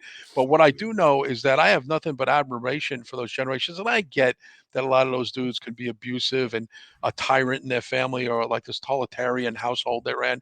But I don't think they knew any other way. I see. I'm not going to be That's on the exactly what it is. I'm not going to be on the train that Fritz was a piece of shit. He was evil. Blah, blah, blah. Listen, Right. the guy did what he knew. I mean, I don't. And again, Kevin doesn't have that kind of animus and resentment towards his dad. He did an interview recently, and he was worried that they're going to portray his father as a really bad man, and he wasn't a bad man. He was tough on us, but he was not evil, and he didn't kill my brothers. So Kevin made that. So it's going to be very interesting to see when Kevin goes around the press junket circuit if he's going to have to go on this defensive tour of his father's reputation. Yeah, Oh. it's gonna be nuts to see that part of it. Um, You I would would hope. say You would Kevin. hope they don't, though. I would say Kevin. He broke the curse. He's the only Von Erich left that he's at peace. Yeah, and his family is very well. His two He's sons at peace are great. finally. All his daughters, there's not an addiction problem in the bunch. They're fine. They're productive citizens. They run businesses. You Even even Terry's daughter was. I mean, she's fine. I mean, they're Yeah, both Lacey Von Erich. Yeah. yeah, both of the daughters. There's no more tragedy. There hasn't been a Von Erich to pass away, kill themselves, or be in Betty Ford Center since. So clearly, Kevin gives credit to his wife Pam, by the way, who he's with for 45 years, as you saw in the movie. She's a big part of the movie too, played by actress Maura I Tierney. mean, we don't know. It could have been something mental on the mother's part of. I mean, that family. It could We have been. don't know. It I could have been. mean, Yeah. it could have been. The mom is rarely ever talked about. It's always Fritz and the boys, and that's it. You don't really hear anything about the mom. Maybe in the Well, movie they'll talk more about the mom, but I don't see it happening. Well, yeah, they don't. And Chris, the youngest brother, who was only in wrestling for about a year, he had brittle bone syndrome. And if you guys know what that is, it's you could just break a bone stepping off a stairs. Yep. You can. It's a terrible disease. I had a female friend of mine who had a son with brittle bone. and every fractured arm, fractured hand, every other week. And again, talk about not knowing how people can cope with this kind of stuff and deal with this stuff on a regular basis. So he couldn't wrestle, and that's what stunted his growth. He was only 5'4", and Really? he's He not was that featured. short? Yeah, he's really small. Damn, I'm taller. He was featured very briefly in the movie because, first of all, he died at 21 and he was only in business for a year. They didn't ignore, because people are saying they're acting like there was only 4 Von Erichs. In movies, you guys also know too the real heart of the story and how much can they do in 2 hours. You know what I'm Right. saying? Right. With a movie, you want this to be like The Godfather. I mean, how long you want this movie to be? So they have to time it out. Chris, unfortunately, is a victim of that. And it's unfortunate, but he's a small part of the story, no pun intended. But I figured that was going to happen when they were making this movie, because this is a long, they got to go over a 30-year period with this family, with the deaths, Right. and up to present day with Kevin, more than that, 40 years. How much could they put in 2 hours? Right. I was glad when WWE put them in as a family. I thought that was the best thing they could do, because Yeah, they all that was cool. deserved it. I think they didn't even put Chris in with them. Chris is in too. The whole family's in. Oh, that's Fritz, awesome. Chris, Okay. they're all in. That's when Lanny Poffo was complaining about the whole Poffo family should go in, but Oh, yeah. someone should tell Lanny that his brother was the factor in that family. Right. But to Sorry, be Lanny. fair, the Genius had his moment in history, like in the late He 80s. he did, but and it's, I think, also the fact that you got guys like Coco Beware and Nikolai Volkov in the Hall of Fame, and they had names and everything. But let's be honest, you guys, if you guys know about the Hall of Fame, anybody can get in. It's like, I think that's what's the ultimate insult, is that you're not in, since everybody's in. To be fair, Coco deserved it, because he had to take all the pins, get his ass kicked, and he was a hell of a worker. Well, it's So funny deserved it. in baseball, though, right? And Scary, the guy who struck out all the time, even though he tried, he's not in the Hall of Fame. You know what I mean? They don't do that in the Hall of Fame. One of Like the Joe one of the McEwing, greatest Joe McEwing from the Mets, who was a great hand, isn't going to be in the Hall of Fame. one of the greatest hitters in baseball ever is not in the Hall of Fame. Ooh, Pete And Rose. yeah, and that's just because of gambling. That's a whole other story. Well, even guys like Keith Hernandez and Don Mattingly aren't in the Hall of Fame, and Yep. Keith Hernandez and Don Yeah, Mattingly Keith Hernandez, deserve really? to be in the. No, I not think I was he, about to say Yeah. Don Mattingly's not in the Hall of nope, Fame? not in the Hall I of think Fame. Keith No. Hernandez got is what his is the steroid thing. Just like Sosa's never going to get into the Hall of Fame. No, Keith is the cocaine Cocaine dude. cocaine trafficking thing in 86, 87. Yep. Yeah. That's right. Yeah. And Don Mattingly, I just don't think baseball likes him. So it's like, it's all, you guys know too. It's a popularity contest with a Yep. lot of these things. Rock, look at you guys, if you guys are fans of rock or heavy metal bands. Look at the Rock and Roll Hall of Fame. How long they kept Judas Priest and Iron Maiden out of it, and even Yeah. Kiss took years to finally get in. So I mean, they were ignoring metal bands for the longest time, and famous rock bands. Like, they cared more about Jethro Tull. Who gives a fuck about Jethro Tull? Yeah. Judas Priest wasn't in the Hall of Fame all this time.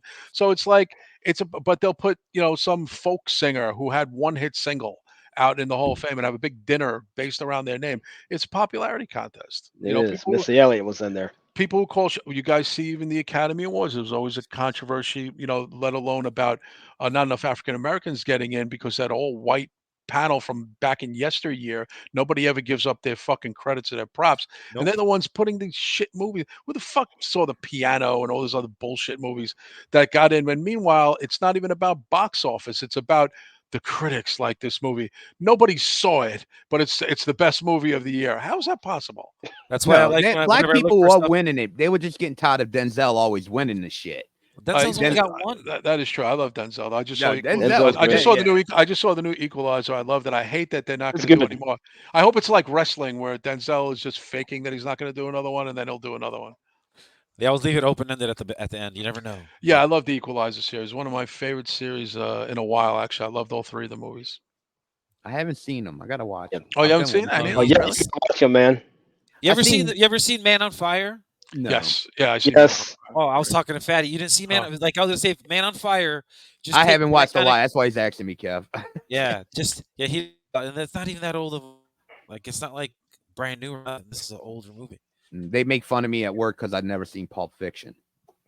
Yeah. You never saw Pulp Fiction, I've really? never I don't seen Pulp understand this Fiction. guy. This guy is. But I'm okay. Here's my argument. That movie came out in 95. I'm at the height of my partying 94, drug 94. era. 94. I'm at the height of my era at that point, having fun. Did you So, see the Crow? Oh yeah, Oh, oh yeah. yeah, oh yeah. He loves Yeah, the Crow. yeah. Let's not get on that He fucking loves the tangent. Crow. He told Yeah. me every fucking thing about everything on that goddamn movie so many times. Gary, did I tell you this one thing about the Crow that you probably didn't know? Yeah, I probably know it because you already told me. I already know what it is. You already told me 17 times. I don't know why you keep on telling me. A quick story. Me and my girlfriend at the time, we tried out for extras in that movie. Oh, Oh, shit. In 93, this casting agent was at a club called L'Amour's in New York, and ironically, we were seeing the band Fight. Rob Halford from Judas Priest had another band called Fight at the Into the time. pit. Yeah, Into the Pit, and they were a band called Cathedral opened up with them. Me and my girlfriend Anna were at the bar area in L'Amour's, and some woman comes up to us and goes, let me ask you guys something. You guys, would you guys consider yourselves goth or gothic?" And we're like, "No, not really." She goes, "Yeah, but you guys have a good look. Yeah, we're casting for a movie." We thought it was like just some weirdo woman, and she gives Anna a card. She's like, "It's on Varick Street in Manhattan. It's an open cast, but it's crouched. It's like this. You would be in the crowd, and the band's gonna be performing." And we're like, "Oh, what's the name of the movie?" She goes, "No, but Bruce Lee's son is in it." So we're like, "Oh, Brandon Lee." I knew who he was because I had seen him in a couple other movies. And we went down to Varick Street. We got to try out. We went there. Nothing came of it, but it was fun to say that we went to the casting call. What we would have been was we would have been crowd people when there's a performance. You've probably seen the movie a million times, Chris. Yeah, When the band is playing and the crowd is all around them and stuff, and they're doing crowd shots. That's what that casting was for all the extras Oh, in the okay. crowd. You remember for what song? Watching the band play. No, I don't remember which song it was for, but it was the bar scene where they had the live band playing. Well, there's a couple scenes with different bands because at the end It was with that girl. It was with the girl who had I kind know of what like song you're talking about. yeah, you know what I'm talking about. Exactly. But yeah, I mean that's how that happened, and that was in '93, and a year later we would always laugh because we thought it was going to be like some bullshit movie, and it turned out to be The Crow, and obviously he got killed on it. So it was a whole big thing, and Yeah. that movie turned out to be like legendary. And again, when you're being pitched, it was like, oh, it's probably some like bullshit movie. It's going to be on Showtime or something. Like we didn't know what it was. Straight to VHS. Well, yeah. Well, she said, Bruce Lee's son, and Brandon Lee wasn't wasn't like some hot commodity actor. We had known him from I think there was some movie Rapid that he was on, Fire Rapid Fire. Yep. He was in a and couple of Showdown things. in Little Tokyo. There you Correct. go. Right. So we didn't, it's like what we thought. Hey, maybe just for fun, we'll go down there. And we went down there. We were online for like 5 hours, and we got seen and everything. And it was like a real quick cattle call. That pick this one, pick this one, pick this one. I mean, it would have been great if they even picked her, but they didn't pick any of us in our section that we were in.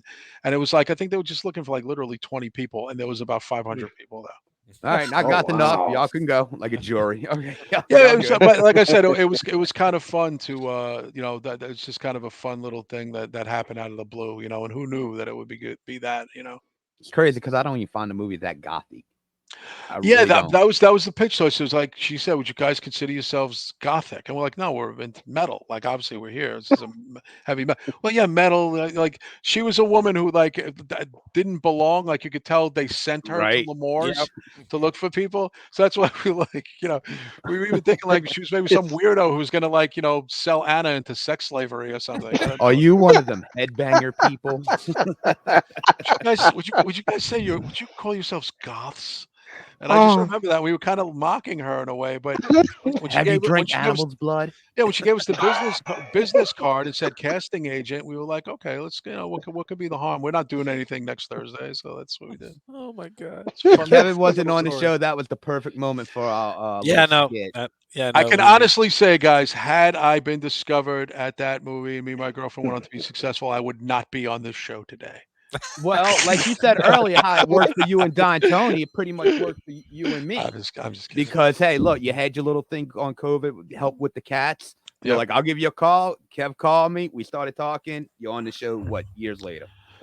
Yeah. If it wasn't there you for go. my taking care of a bunch of ungrateful stray cats, it would have been, I would have never had that. Right. I'm still doing it to this day. The cat colony, it's still steady at Yeah. about 13 or 14 cats, but doing Jesus. okay. Yeah, they're doing okay. There you go. Kev, I know you're on a time limit, bro. Mhm. You can hang for a few minutes, or you got to roll. No, I could say I already texted my friend. I told him I'll hit him up in a half hour or so. So no, I'm good for another 20 minutes. Oh, okay, Right. okay. Anything in Dirk, Gary? Y'all want to get into Kevin's on? Dirk, got any questions for Kevin Castle?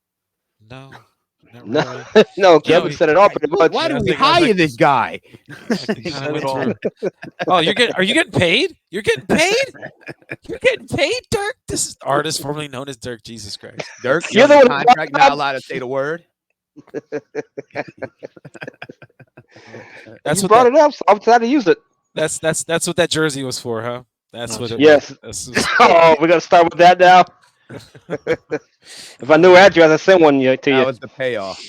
Was it? Kev, how's business been up there for you? Because I know you went through with everything with COVID and God damn it! Why people calling me? What a time to call? Why don't you put the goddamn phone on silent? I put my phone on silent. My phone's on Because I silent. don't have a nail. You don't have a nail. What? Yeah, no, wait, the little switch. You need to get a little pen. I don't have. Oh, anything it's right because now. you got one of them shitty iPhones. Yeah, All right, exactly. that's what. They're talking about the club business. The club business. How's it been for you up there? It's been pretty good. I mean, it's like hit or miss, like anything else. It's the weather here in New York has been really shitty. It like rains heavily every other week. I mean, I know down where you're from that there's storms and all that stuff. This is Hell no, nothing. we're in a drought. This is nothing here from New York. But I'm saying when it did storm, you guys get hit hard. Oh But no, it here, gets bad down there. yeah, here in New York, everyone listen. New York over the years has become real weak ass when it came to overcoming very simplistic weather events or something like that. Everybody panics, like it's a little bit of rain. Oh, cancel the event. I'm like, we're indoors. Why are we canceling the show? We're not outdoors.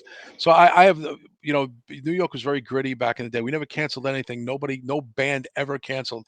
Now it's like it's raining out there. You think show's going to get canceled? I'm like, it's a mild rain. Why would we cancel the show?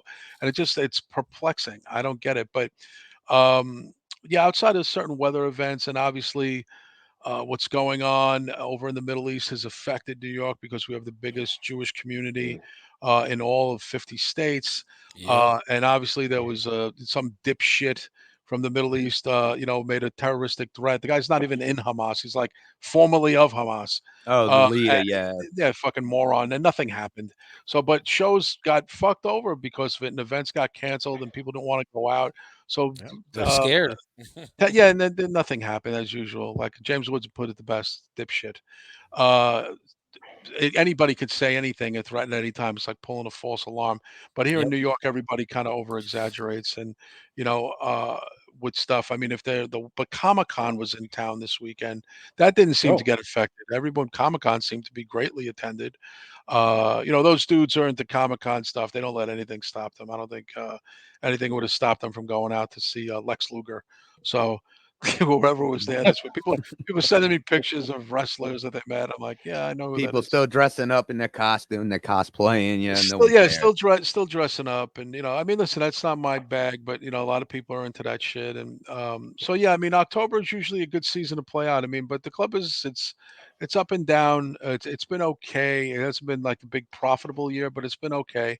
Even ownerships, if they break even, as long as they don't lose money, they consider that decent. But we'll see what happens. As time goes on. We have a really shitty mayor here. Like we have a mayor who's as bad as the last one we had.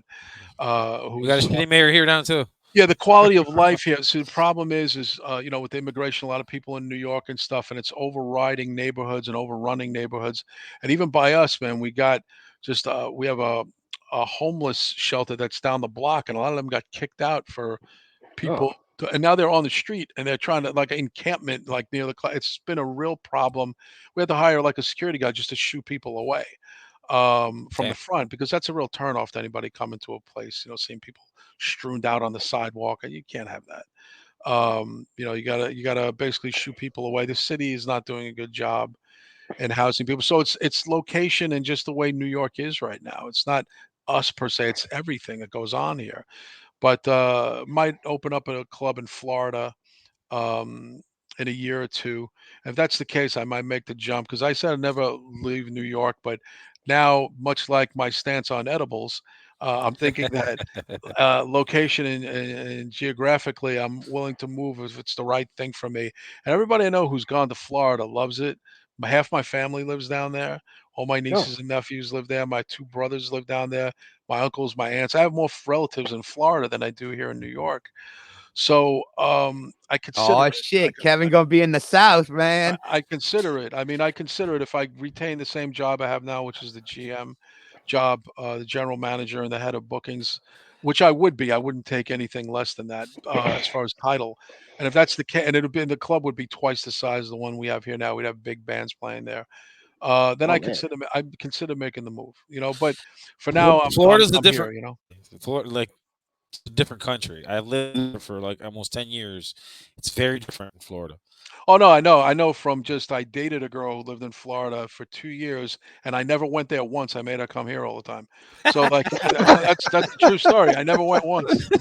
And it's funny. Her girlfriends fucked me up. I had a good thing going here, when she would fly in.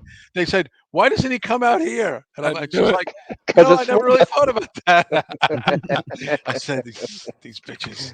Oh my god. They ruined it for me. I had a good thing going for 2 years, but so no, I know the Florida culture pretty well. They know what But part of Florida yet, or? Tampa, Oh, okay. Oh, okay. Some Yeah, Ybor City action. yeah, Tampa is the best place for. Tampa is the home of death metal. So that's like the kind of music we have is real extreme heavy music. Would be perfect. This big biker culture in Tampa, because the owner of my club is part of a biker crew. And Mm. so I mean, I would hate to feel like I was forced to leave New York. There's something about that doesn't sit well with me. But the reason I stay around, honestly, is my mom is 80 years old now. With half my family not being, Draper lives upstate in Albany, about 5 hours away, and only me and my brother Mike are down here with my mom. So it's my mom's existence down here is a big factor in that. And my mom hopefully lives another 10, 15 years.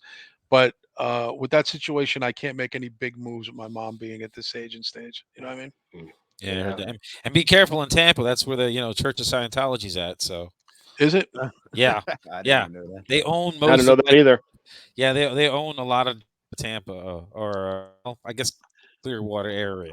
Like I'll be honest. I think the only thing that could sway me would be the Church of Pepsi Cola. I mean, seriously, I don't think any. I take more stock in people who make my favorite drinks and food than I do about anything else. If someone's like, "Hey, you want to join the Church of Yoo-Hoo?" Fuck yeah. Church of pizza and chicken wings, I'm down. Okay. Yeah, so I can't. Again, man, you get to a certain age and stage, you don't get swayed by anything this weirdo shit, and like, I would have got that out of my system if I was. I'm big on at this point thinking everyone is out to get me, so I don't trust anybody. Yeah. Which is part of survivalist as a club person and a podcaster. Yeah. There you go. There you go. living in New York. Yeah, Yeah, I've yeah, never been. it's yeah, dude. Honestly, to come to New York, I mean, uh, I don't even know like what I would even recommend. Listen, there's still good parts of New York. I'm not gonna make like this big Is it worse downtrodden than you ever city. seen it in your life? Yes, yeah, it's worse since Wow. not Worse than the Oh. 70s. That's bad. no 79 was pretty bad. I mean, the Warriors was pretty accurate. So, the Warriors couldn't have been more Oh, accurate. You that's kidding so me? fucking awesome. The Warriors was pretty Oh my accurate. goodness. Death Wish with Charles Bronson, pretty accurate. There's a lot of movies. Escape from New York, pretty accurate. Uh, it's bad only because there is just a lack of care and concern for humanity. It's just if you guys might have saw it, made the news the other day. A guy at random, just because the guy was mad, he had a fight with his girlfriend. He looked for someone to go stab and kill, and he just killed this random white dude on the street who was sitting on a bench with his girlfriend. The guy was telling him, Oh, yeah. I seen that. plunges a knife into him. Guy didn't do Oh my anything to him. God. The guy was mad. He was Damn. mad. He was mad. He just had a fight with his girlfriend. He was looking to lash out, and he murdered somebody on camera. And he's probably going to do 25 years. Ruined his life over boo boo face with his girlfriend. Stupid. So, and there's people who just push people in front of trains because they had a bad day. It's just there's a lot of mentally unstable people in New York, and they're flocking to New York. I mean, I know it's all over. There's a lot of mental cases all over the place, and it's not mental case. Oh, this poor person. It's mental case like what a fucking monster. You know what I'm saying? I love to feel bad for people, but I'm telling you, if I'm too busy picking up the limbs of my mother who was pushed on the train tracks because the guy had a bad day at work, I don't even know what to tell you. I mean, to me, New York will always be a place that a lot of people, tourist people, will come to and want to see, but it's just a very bad criminal element here on the streets with just, and also the no bail, no bond. people can stab you one day, be out the next day. As long as they don't murder you. If they assaulted you, brutally assaulted you, they could be out of jail in 24 hours. Are Back you in the shitting day, me? they'd be holed up in Rikers for 6 months. You would Oh never yeah, even easy. see anything. Nah, dude, they let my I got a lot of friends who are cops who are retiring early because they just can't do their fucking jobs. And everyone's got a fucking camera and tries to bait the cops every time they make even a basic arrest. They try and bait the cops into doing something on camera so they can go run to the newspaper or run to some organization.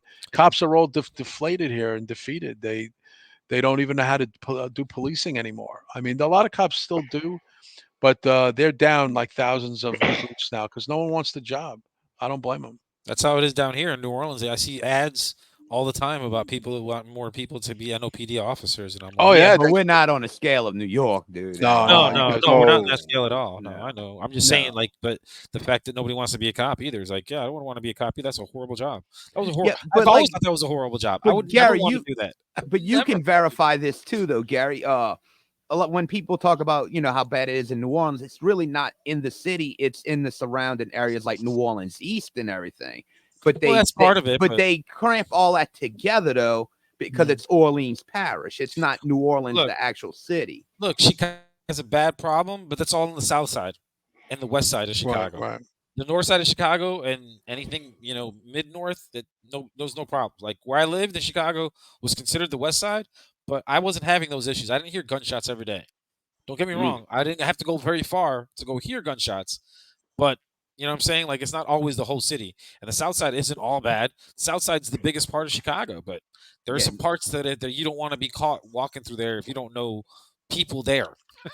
the city here is so small; it's easier to keep it protected than I guess like New York and where you're at, Dirk. I mean, we're literally the city I live in, like this little town, is bigger than the city of New Orleans. I mean, Yeah, pretty much. New Oh, Orleans wow. is like the actual city is so small you could walk through it in about 3 hours, if that. And Wow. the crazy part is that it's If that. it's gotten so much worse with nobody being here as much as it was before Hell, maybe Katrina. two. Katrina really like destroyed the hell out of the city. Like when I moved here in 09, that was 4 years later, and it still was not like there was parts that I went to and I'm like, that looks like that should just happen last week. And they're like, yeah, nobody's come here. Like they Oh found man.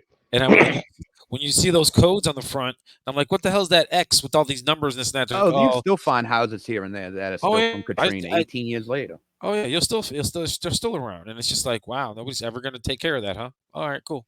Apparently. Yeah, yeah. It's a lot of the cities and stuff. The usual cities are right now: Philadelphia, Chicago, here in New York, L.A. of course.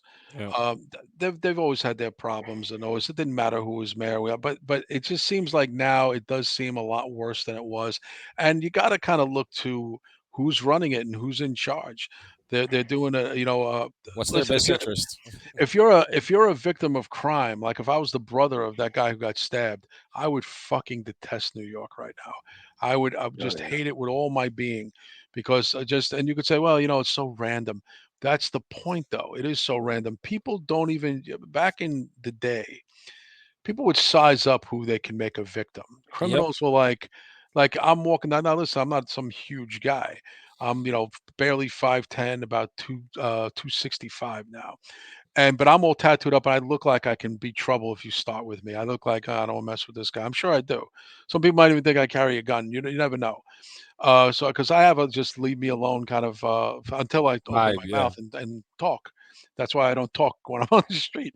So and I can always count on a bunch of wild teenagers, whatever, passing me by, thinking I'm not gonna mess with this dude. But now it's so reckless and random. If they see I have a phone in my hand, like an iPhone, or I got something of the latest technology that they want, they're going to Uh-oh. say, I'm going to roll the dice. And what I'm going to do is I'm going to stab this big man and make sure that he can't hit me. I'm just going to go up and put it in his back and take his phone. No regard for human life, no regard yep, for that you're even a person. You're a yep, basically you're a hand with a phone that they want. yep. That's Exactly. basically so that's what I'm saying. Back in the day, people would say, "Oh, little old lady, steal her purse, whatever, pathetic drug addict." I'm not gonna mess with this guy. Sick. The guy that dude stabbed was 6'4", 6'4", Oh Damn, my and the god. dude, the well, that's a killer big was boy. the killer was 5'9". But they emphasized how big the guy was that he stabbed. Usually, a guy would have saw a big man like that and would have been like, even if he looks like he can't fight, you can be like, nah, this guy gets a hold of me. This could be trouble. Criminals were calculated. Now, reckless abandon. Yep. Reckless abandon. I do Oh, not ever think that I can go out. No one's going to mess with me. I have been in situations where people were walking behind me when I've gotten out of because they'll see you come out of the club or come out of the bar and even think that you might be drunk, not knowing that you work there and you haven't had a thing to drink, and you might be, they're not even doing their research, so to speak, on who they're going after. It's reckless abandon, and that's why we all pop when someone winds up turning the tables on people like that or shooting or stabbing them. We all love it here in New York, even though the politicians will denounce it. But we're all like fucking having a party, like, oh, that's so. See that guy who flipped the script and broke that dude's neck when he tried to rob him? Oh, that's awesome, because we're all waiting for someone to fucking clap back because. There's no bond, no bail here in New York, and criminals are all over the streets. Even like the guy who ran the bodegas and Yeah. stabbed the guy. Y'all must have been outraged on that when they put that man in jail. That was his idea. That the mayor, oh God, I couldn't even believe it, backed the store owner for once. Since then, though, he's done a real decline in supporting store owners and people who own places and people who work in places. And I just, again, I'm more concerned for other people's safety. Listen, I have a lot of family and friends. My mom is elderly. My mom likes to go out and about. My mom lives in Brooklyn. I live about 45 minutes away from her. She has a man that she lives with, her boyfriend, who's older too, but they're elderly people. And I worry about them going out and people making a victim of them. And I never, you could say, wasn't that always the concern of your older relatives years ago? No, I never really thought about it a lot until recently, because you're also, as you guys know too, as great as technology is, it really sucks to have to watch this stuff on camera because you feel so helpless watching people get Right. victimized. And you're like watching a movie where you're like, I'm not watching this again. It upset me too much. Well, actually, it's a real life clip that you're watching, and the guy really died.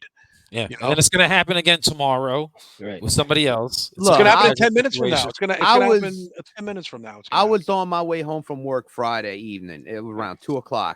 And at the corner of, it would be Claiborne and Martin Luther King Boulevard, there's a statue of Martin Luther King. Two dudes on the statue base shooting up. One's tying the thing on in the intersection where everybody can see. One's shooting up, the other one's tying the rubber thing around his arm. And I'm thinking to myself, MLK would be proud. Every city you go to that has an boulevard, it's never good to go to that street. Yeah, but no, it never is. It was the image, No, two the dudes worst doing thing heroin under the statue of Martin Luther King. And it's like, he would be so proud right now. It's the worst thing, bro. In Chicago's the same thing. You're on MLK, you're like, ooh, oh man, you made a wrong turn. And it's crazy because and you get back on the interstate real well, fast. think about it. When Same I was here. growing up, you smoke a joint public, bro. You were No, nobody cares anymore. these Everybody's motherfuckers bowling. just that shooting right here there. over the Everybody's middle of the passing road, at the red light, honking the horn. Hey, it takes a lot to get arrested here in New York now. It really does. Matter of fact, it does in the city here. we at our club, we have kind of a no call cops policy. Tell us it's really truly something we can't handle. Don't call them. And that includes weaponry, taking stuff off of people at the door, confiscating things that no one should be carrying. It's very illegal. I'm not talking about guns. Guns, we have to call the police. A lot of knives, a lot of stuff like that. And people will say, for protection on the way home. I'm not trying to use it here or do anything here. And a lot of guys are legitimate like that. 9 out of 10 who do carry stuff is for the ride back to their hood or whatever they're going to from the night. So we believe that. And you can kind of tell who's using this for protection and who's using this for nefarious means. You could tell the difference, I think, at this point. But we get, you confiscate it or anything, even if it's pepper spray, which is also illegal here in New York. Believe it or not, pepper spray is illegal here in New York. How stupid is that? Everything's illegal in New York. Yeah, yeah, exactly. Like, how women are supposed to defend themselves, but women got smart and they started, hairspray is just as effective in the eyes as pepper spray. How about tasers? Get any of those? No, those are illegal too. Like, all that stuff is illegal, but there's no cop calling on stuff like that. You just give it back when they leave, and they leave the premises and give it back. Yeah. But hopefully he wasn't mugged. They got him. They got him inside his apartment. They're Yeah, robbing him Jesus right Christ. now, and he lost his internet connection. Son of a bitch. We bought Kevin on. I had a home invasion. What the fuck? Yeah. So that's my only thing about New York. That's why I'll consider like moving out of New York and going to Florida. You're right, Gary. It's a very different animal. It's be a very different way of living, especially no seasons. You know, being there hot all year round, Christmas. No, your 85 season, degrees. your seasons are very similar to what ours are here, except the Yeah. difference is the hurricane likelihood over there is a lot more than it is here. That's what I don't like is that, Yeah. I don't like that because we build this big place and it could be beautiful, it could be great. And then that August, Yeah. I'm on hurricane watch. Even from where I'm living, I get wiped out.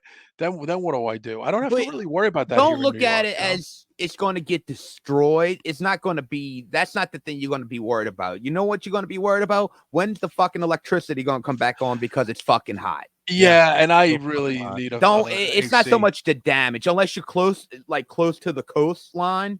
You really Tampa's on the other side, the Panhandle. So Right. to kind of get get a him direct too. hit on that part, you're really okay. Because if it comes from the opposite direction, it's got to go across the state before it can even get to Tampa. Well- Y'all would get more of a side version of it. They get the It's stuff from the crazy. Gulf just like we would. They would get it. It would come from the Atlantic. They couldn't get come a up the direct Gulf. hit though, unless it came directly Well, at him, which is Punta very Gorda, unlikely. Punta Gorda was one that almost was bad. That was a Hurricane Charlie. That was a year after Katrina. That's what happened in Orlando. That motherfucker went through the state from Punta Gorda in the southwest corner of Florida all the way to Jacksonville. It literally cut the state in half. So it was Well, like, whew. that's the other option. A couple other places that we were talking about opening was one in Texas, and then possibly in Tennessee. In what do you call it? Not Memphis. Nashville. Nashville. Yeah. So Nashville would be my choice. I mean, that I would move to in a heartbeat. Nashville. I I think heard that would be Nashville's better. great too. Nashville is great, and I think for a heavy metal hard rock bar like the theme like we have here and horror and all that stuff, it would be a tremendous success. See, because Florida again, the weather is so unpredictable.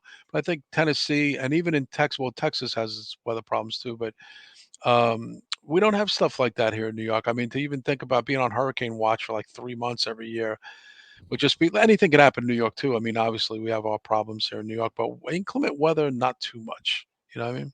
Honestly, you know what's crazy, Kev? I'd rather live in Tampa than New Orleans. If I had to pick because of hurricanes, I would live in Tampa before New Orleans.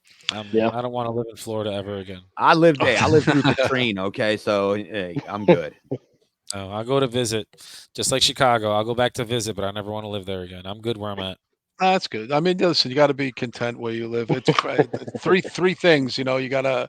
The first and foremost is for job. You know, for family and for just peace of mind. I mean, that all kind of plays into each other. Yep. You got to be content where you decide to kind of pitch a tent and decide to carve a life out, especially if you're gonna have kids. Or see, for me, I don't have kids, and even if I'm with somebody, I don't ever have intentions on getting married. I mean, that could change, but the kid ship has sailed. So I can kind of everyone's like, oh, the cool thing about you, dude, is you can actually pick up and literally go to Tampa and not miss a beat. I'm like, yeah, but it sounds easy, but now It's when you not have that your whole easy. life, it's not that easy. Yeah. It's a real adjustment. You know, that's a real adjustment for anybody. You know, it doesn't matter if you have kids or not. Kids are always consideration because of the schools and stuff like that, going to school, and you don't want to pull them away from their friends. But yeah, even when you're middle aged, though, there's a lot of different things you got to think about. It's nothing is easy. You know, it never is. Nope. Nope. Never is. Well, that's where everybody goes to retire, Florida, Kev. There you go. That's that's true. That's my brothers. My brothers love it down there, though. They live in West Palm Beach, though. They live on the other side of Florida, in West Palm. Ooh, Hey, look at the point. You'll never have to worry about digging snow again or shoveling snow. That'll never happen. I don't mind the snow that much. I'd rather have a snowy day than a 102-degree day, man. I don't mind the snow that much. You get used to it after a couple of years. Fuck the snow. I shoveled that shit forever, and of course, because we were the nice neighbors, I had to do my neighbors too, because I was the only boy, and that's what my job was to do. I still shovel snow, and I definitely that shoveling snow at middle age is definitely You got to be careful. Again, I sound like I know all these dead people, but which I do. But even my uncle Tony had a heart attack at 52 and died shoveling snow. And he was in great shape. So yeah, shoveling snow is real strenuous on the heart. I actually did some research on that, and Oh man, shoveling snow far more taxing on the heart it than a big is. workout at the gym with weights. Yep. Yeah, shoveling snow is back-breaking work. I'm the only one up here that's never shovel snow. Well, thank, Wow. thank I've God. only seen You're snow lucky. maybe 10 times in You're my lucky, life buddy. altogether. Yeah, you are Well, lucky. no, snow down here is a bad omen. You have to remember, the Christmas before Katrina, it snowed on It Christmas snowed. Day here, and Yeah, I that heard was that. like, Oh, that's right. I think I remember hearing about that. Yeah. and yeah, we were like, holy shit, Jesus is coming back. Something bad's going to happen. And that's And not what sure happened. enough, He was just cleaning up some shit. That's all. yeah, God's wrath. We just got his wrath in the hurricane season next Jesus. season. So yeah, it snowed a couple times when it was around Christmas time, but never on Christmas Day. I've never seen that before. Really? Yeah. Wow. I don't miss it. And if it snows, it's a I have. miracle. It just happens out the blue. There's no warning, nothing like that. I'd rather watch it on TV, just like a football game watch on TV than be there. And it's usually frozen, just frozen. I ice. agree. It's not the snow y'all get. Yes. Yeah, no, black ice. I don't. That is something that no matter how much you get taught how to drive on it, if you're growing Don't up like up frozen north and ice you're either. learning, it doesn't matter how many times you've thought you've driven on it until you actually hit a patch of it and It's true. start going sideways at 65. Bro, You're right. No, nothing's you're like right. that. Nothing is like that. I don't ever miss that feeling ever again. Listen, I love it to just be like April and October forever, and just Yeah. eliminate all the other months. Yeah. Fuck the mosquitoes. Well, in the club business, the two worst months are, it's notorious. Like when you get in this business, 2 months are the worst. August and January are the two worst months for the club business. August and January, the hottest month of the year, and a lot of people going away and getting situated for school. They got kids, college and stuff. A lot of band people have kids. And then you have January, right after the holidays, people are dead broke. No one wants to come Yep. to a show. So, and also big snowstorms in January here in the Northeast. So, August and January, we're always looking for. That's when everyone takes their vacation, or we always have to get like kind of backup staff people and stuff. But now it's interesting. January is actually getting booked ahead of schedule here at the club. So, we actually already have a bunch of shows on the calendar for January. Thank God, because we're usually hard pressed to fill those nights. Yeah, before we wrap everything up, I want to bring up, you saw a couple months ago when I went to ministry, huh? And I had your shirt on. Yeah. Did you get beat up? No, I didn't make it through ministry though. I was so sick because I didn't eat all day. I had a few beers. I brought my kid. By the time I'm like, all I want to hear is thieves. Just want to hear thieves. I didn't even get to thieves. I'm like, Terrence, Well, you had the flu? No, I was just, my stomach was just twisted, and I was like, oh, I'm getting old. I can't do this no more. I'm like, Who else was on the bill? There was somebody else on the show, right? Frontline Assembly. Oh, okay. And I know Gary Newman.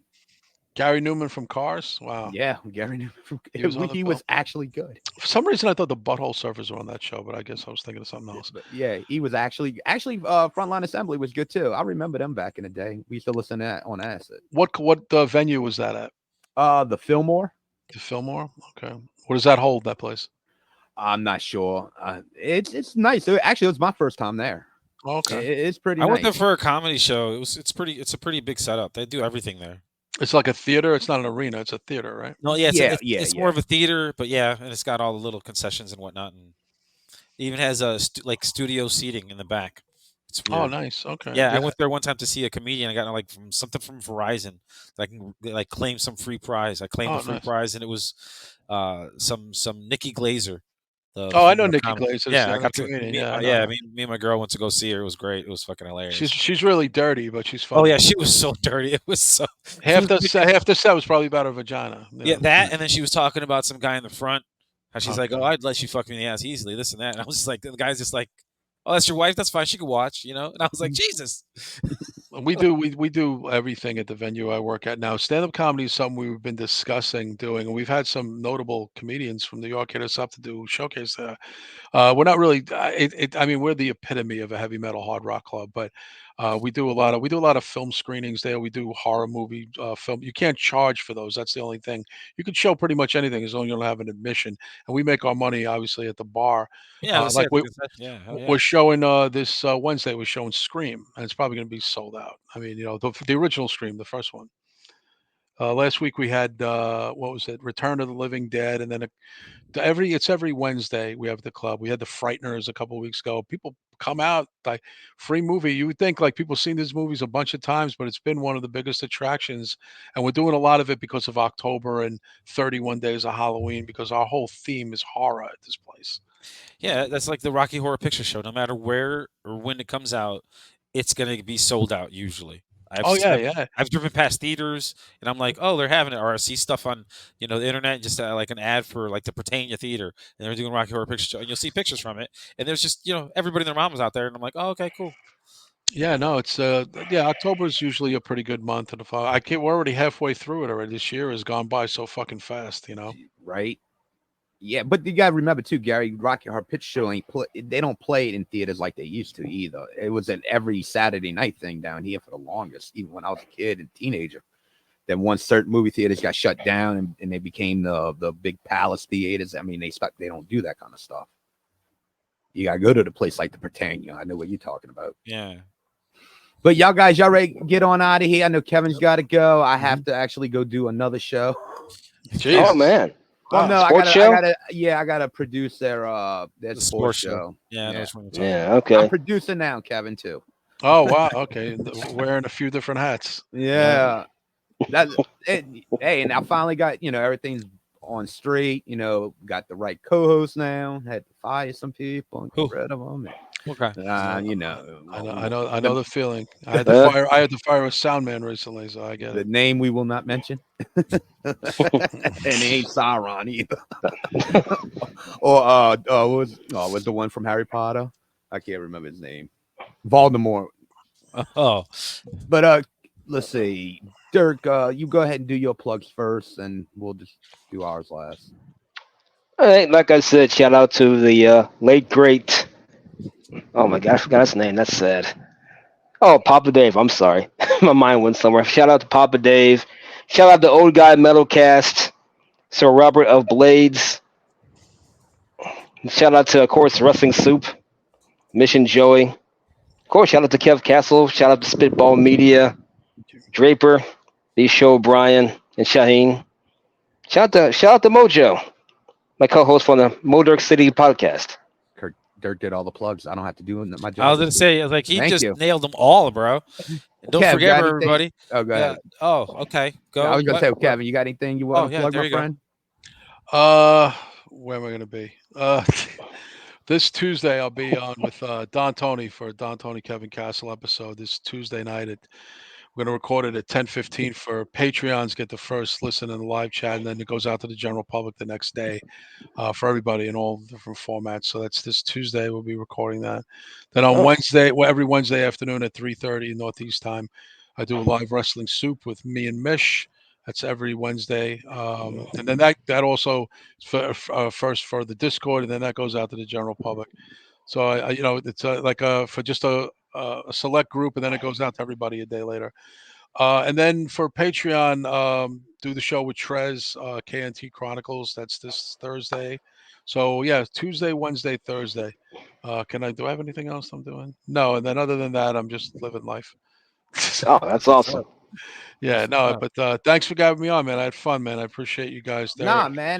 Good Gary and what's your name again? Chris. I'm sorry. Fatty 316 on here. Fatty.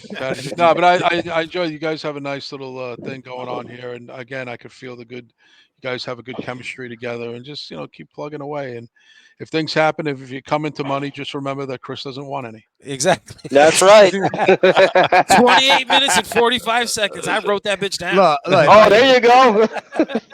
look, if I hit the Powerball, you fuckers can have the show. I'll be like,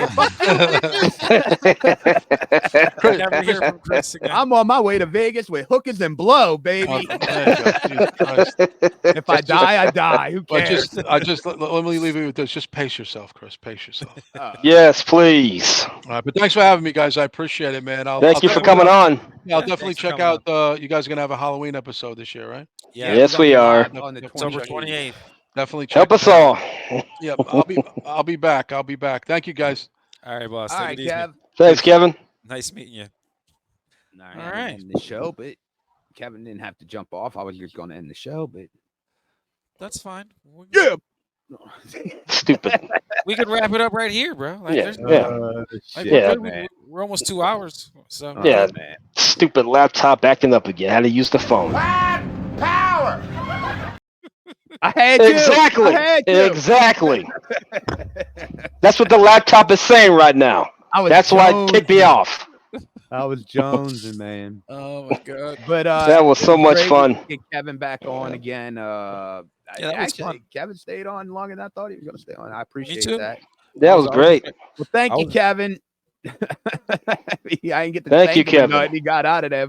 Like, Yeah, where you go. going? Where you going? I gotta go, baby. I got things to do. Kev was like, Money's my time. oh, shout out to Chris Matthews. Forgot about him. Chris, Oh, no, sorry, that's- Dirk fucked up. So with I that being did. said, Gary, Jeff Littman. it's your turn. Whose turn is it now? Stop doing that. Yours. Sorry, I'm getting distracted over here. Over here. Yeah, over here. Forget about it. Anyway, thanks everybody for listening, tuning in. Make sure you like, subscribe, share, leave a comment. Tell your mom and them. We appreciate all the support all the time. You guys are out here with us. So I will see you boys in 2 weeks. Halloween. Well, I'll see you Halloween, Friday. baby. I haven't heard from your girl, Gary. So I don't know what's going on with that. So She probably if- backed out, bro. we'll just go as Nah. Friday as is. So okay. as of right That's now, fine. and Yeah, then just let I'll me know what see. time, and we'll work it out. Then we'll. You see got Dirk 6 on days to go. Halloween. Yeah, we'll see Halloween, baby. Halloween. That's my right. costume has been ordered. I already got mine. Well, you already had in the closet the pimp outfit. That's everyday clothing. I was like, you just wore that. What are you talking Yeah. about? Can't even call it a costume when it's an outfit that he normally wears in his rotation. So, oh shit. Gary's just gonna put on a helmet and say, "I'm Kimura." Yeah, I'm doing the same I shit he's doing. identify. You can't say shit. Oh man. But all right, y'all. all right, guys, and for everybody out there, thanks for listening, and we will see y'all later. Hey. Peace out.